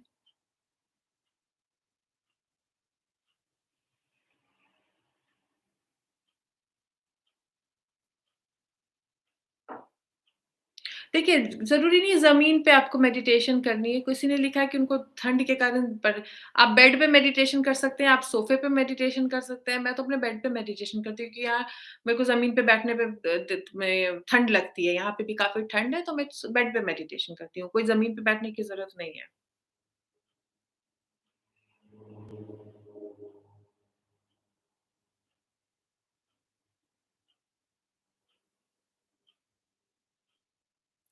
I am sorry, please forgive me, I love you and I thank you. ये 4 चीज़ बोलनी होती है होपोनोपोनो में और आप बस उस इंसान की शक्ल याद कीजिए जिसको भी होपोनोपोनो प्रेयर दे रहे हैं और ये चीज़ बोलिए और खुश होके बोलिए। कोई आई एम सॉरी मतलब दिल से कुछ गलती नहीं किया आपने, आपने सिर्फ़ प्यार से बोलना है। तो I am sorry, please forgive me, I love you and I thank you. बस ये बोलना है और होपोनोपोनो प्रेयर कंप्लीट हो जाता है। जब तक आपको सैटिस्फैक्शन नहीं हो, तब तक कीजिए। कुछ लोगों ने ये भी पूछा था मैम कितने दिन तक डायरी लिखनी है, कितने दिन तक अफ़र्मेशन लिखना है? लॉ ऑफ अट्रैक्शन और जो अब्राहम को फॉलो करते हैं, वो यही बोलती है मेडिटेशन कंपल्सरी है, बाकी कुछ भी कंपल्सरी नहीं है। आपको जब तक आपका हार्ट डिज़ायर करे तब तक सुनिए, तब तक लिखिए, तब तक बोलिए। जब आपको लगे कि कंटेंटमेंट आ गई है, आप छोड़ सकते हैं, फिर दोबारा शुरू कर दीजिए। कोई कोई हार्ड एंड फास्ट रूल नहीं है इन चीज़ों का, सिर्फ़ करना है रोज़।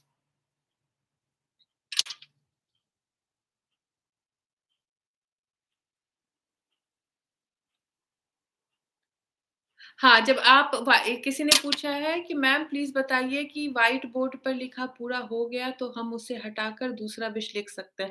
बिल्कुल लिख सकते हैं, मैं तो वही करती हूँ। मैं तो जैसे ही विश पूरी हुई है उसको थैंक यू बोल के मिटा देती हूँ और नई विश लिख देती हूँ।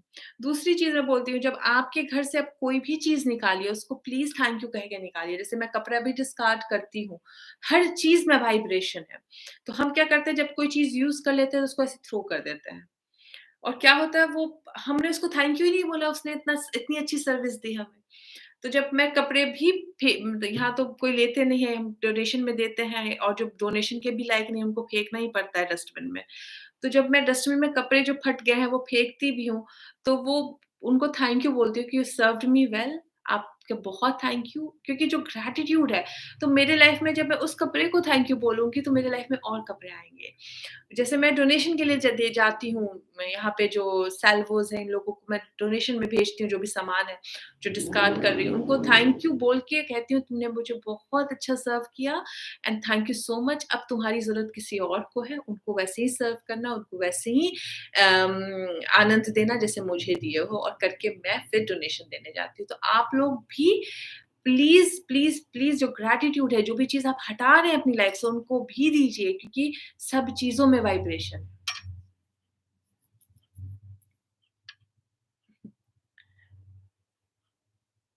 अंजना, ये क्या टॉपिक पे बात हो रही है? आई विश कि हम लोग दोनों साथ में लाइव आ सकते थे अंजना, ये भी विश पूरी होनी चाहिए। मुझे पता चला है एक ऐप के बारे में, फिर हम दोनों साथ में आएँगे live.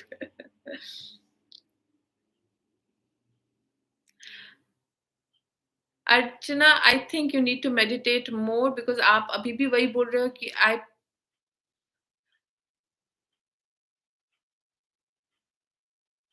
Ma'am, I want my money back from friend as I paid on his behalf to another friend from whom money was taken. So I am facing a lot of financial problem now. आपको condition नहीं सोचनी है अर्चना, आपको पैसे चाहिए, कितने पैसे चाहिए वो लिख दीजिए, विज़न बोर्ड बनाइए, उस पैसे को लेके व्हाइट बोर्ड पे लिखिए, जिनसे भी पैसे लिए, जिसको भी पैसे दिए, उनके बारे में बुरा मत सोचिए, लोगों से इसके बारे में बात मत कीजिए, शिकायत मत कीजिए। आपकी बातों से लग रहा है आप बहुत दुखी हो उस फ्रेंड से, प्लीज़ उन सब चीज़ों को छोड़िए, पैसे आ जाते हैं, हम बहुतों को देते हैं और बहुत हमसे हम भी लेते हैं। पैसा ही एक ऐसा चीज़ है जो कहीं रुक के नहीं रहता है।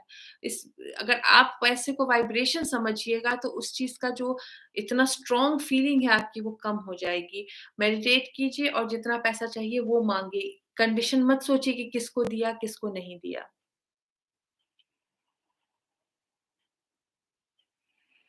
मैम, मेरी एक पैसे की डील होनी है लास्ट मंथ से, रोज़ डिले हो जाती है, क्या करूँ? Please suggest. इसमें भी कुछ अच्छी चीज़ होगी कोमल, खुश होइए क्योंकि हमें नहीं पता कि डिले क्यों हो रही है। अगर आप डिले को भी गले लगाइएगा, डिले से भी खुश होइएगा, तो फिर वो जो बेस्ट टाइमिंग होगी ना, उस दिन वो मैनिफेस्ट होगी और तब आपको समझ में आएगा कि डिले क्यों हो रही थी और किस अच्छी चीज़ के लिए हो रही थी। तो जब डिले हो तो खुश होइए कि बेटर आने वाला है, बेटर टाइमिंग के हिसाब से आने वाला है और शायद उस टाइम में आने वाला है जिस वक़्त पैसे आपको ज़्यादा फलेंगे। तो आप परेशान नहीं होइए और खुश रहने की कोशिश कीजिए और डिले हो तो घबराइए नहीं। क्या मैंने बताया ना मेरा जॉब नहीं लगा, मुझे नहीं पता था ना कि वो कंपनी बंद होने वाली है।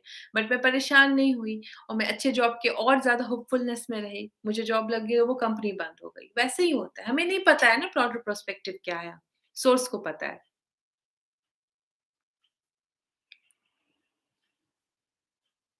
पेरेंट्स को कैसे मनाऊँ मुझे शादी नहीं करनी है। I am a girl. आपको शादी नहीं करनी है तो कोई आपकी शादी नहीं करा सकता है। ये लॉ ऑफ अट्रैक्शन की दुनिया है, लॉ ऑफ इंसर्शन नहीं है। कोई भी आपसे कुछ भी ज़बरदस्ती नहीं करा सकता। आप शादी पे वाइब्रेशन ना दें, शादी के बारे में नहीं सोचें, पेरेंट्स बात करते हैं करने दें। आपने मन में बैठा लेना है कि शादी नहीं करनी है, तो नहीं होगी आपकी शादी, सिंपल सी बात। अच्छा, यहाँ पे मैं ना 10 मिनट में जाने वाली हूँ क्योंकि यहाँ बज गए हैं रात के 10 और अभी मेरी बेटी के सोने का टाइम होने वाला है।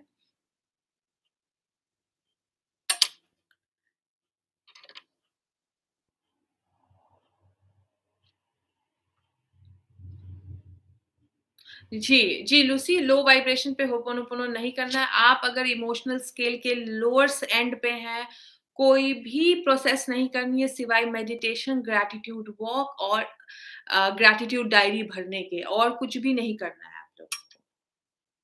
डिक्लेरेशन लिख सकते हैं लिख सकती हैं मीरा, डिक्लेरेशन तो आपने सिर्फ़ अपने व्हाइट बोर्ड पे लिख दिया कि आपको जो चाहिए। बाकी वो जो आप अफ़र्मेशन लिखती हैं कि वो मुझे मिल गया है, थैंक यू या 555 टेक्निक करती हैं या मैजिकल बॉक्स क्रिएशन करती हैं, ये सब कुछ भी नहीं करना है लोअर स्केल पे। जब तक आप हायर स्केल पे नहीं हैं, वाइब्रेशनली इमोशनल स्केल पे, तब तक मत कीजिए।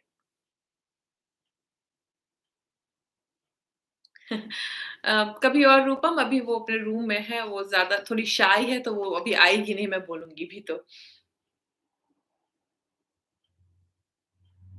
हाँ, हाँ, send Sujata I am sorry, please forgive me, thank you and I love you.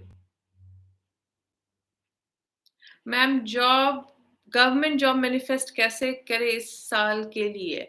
ये तो मैं बता चुकी हूँ जॉब में, गवर्नमेंट जॉब की हो, ये मैं वीडियो तो सेव करूँगी, आप पीछे जाके देख लीजिएगा। गवर्नमेंट जॉब हो, प्राइवेट जॉब हो, कोई भी जॉब हो, वैसे ही मैनिफेस्ट होती है, सारे जॉब एक ही जैसे हैं। अगर आपको ये लगता है कि गवर्नमेंट जॉब मैनिफेस्ट करना मुश्किल है, तो वो मुश्किल हो जाएगी। अगर आपको लगता है कि ऑड्स बहुत कम है, तो ऑड्स बहुत कम होंगे आपके लिए। आपको ये लगता है कि बहुत सारे लोग अप्लाई करते हैं और बहुत कम का सिलेक्शन होता है, तो शायद आप उसमें नहीं होंगे। लेकिन अगर आप ये सोचिएगा कि मुश्किल होगा बाकियों के लिए, मेरे लिए आसान है। मुश्किल होगा बाकियों के लिए, मेरे लिए आसान है। 30,000 लोग जो अप्लाई करें या 3 लाख लोग अप्लाई करें या 30,000 जो भी नंबर्स है, अप्लाई करें, सिलेक्शन मेरा होना है क्योंकि आपको सिर्फ़ एक जॉब चाहिए। बाकी दुनिया के सारे जॉब आपको नहीं चाहिए, आपको सिर्फ़ एक जॉब चाहिए। वो गवर्नमेंट जॉब हो या प्राइवेट जॉब हो, जो भी आपने अपने वर्टेक्स में डाला है वो मैनिफेस्ट होगा और आपको ऑड्स नहीं देखने हैं, कॉम्पिटिटिव एग्ज़ाम कितने कम क्लियर करते हैं, ये सब न्यूज़ नहीं पढ़ना है।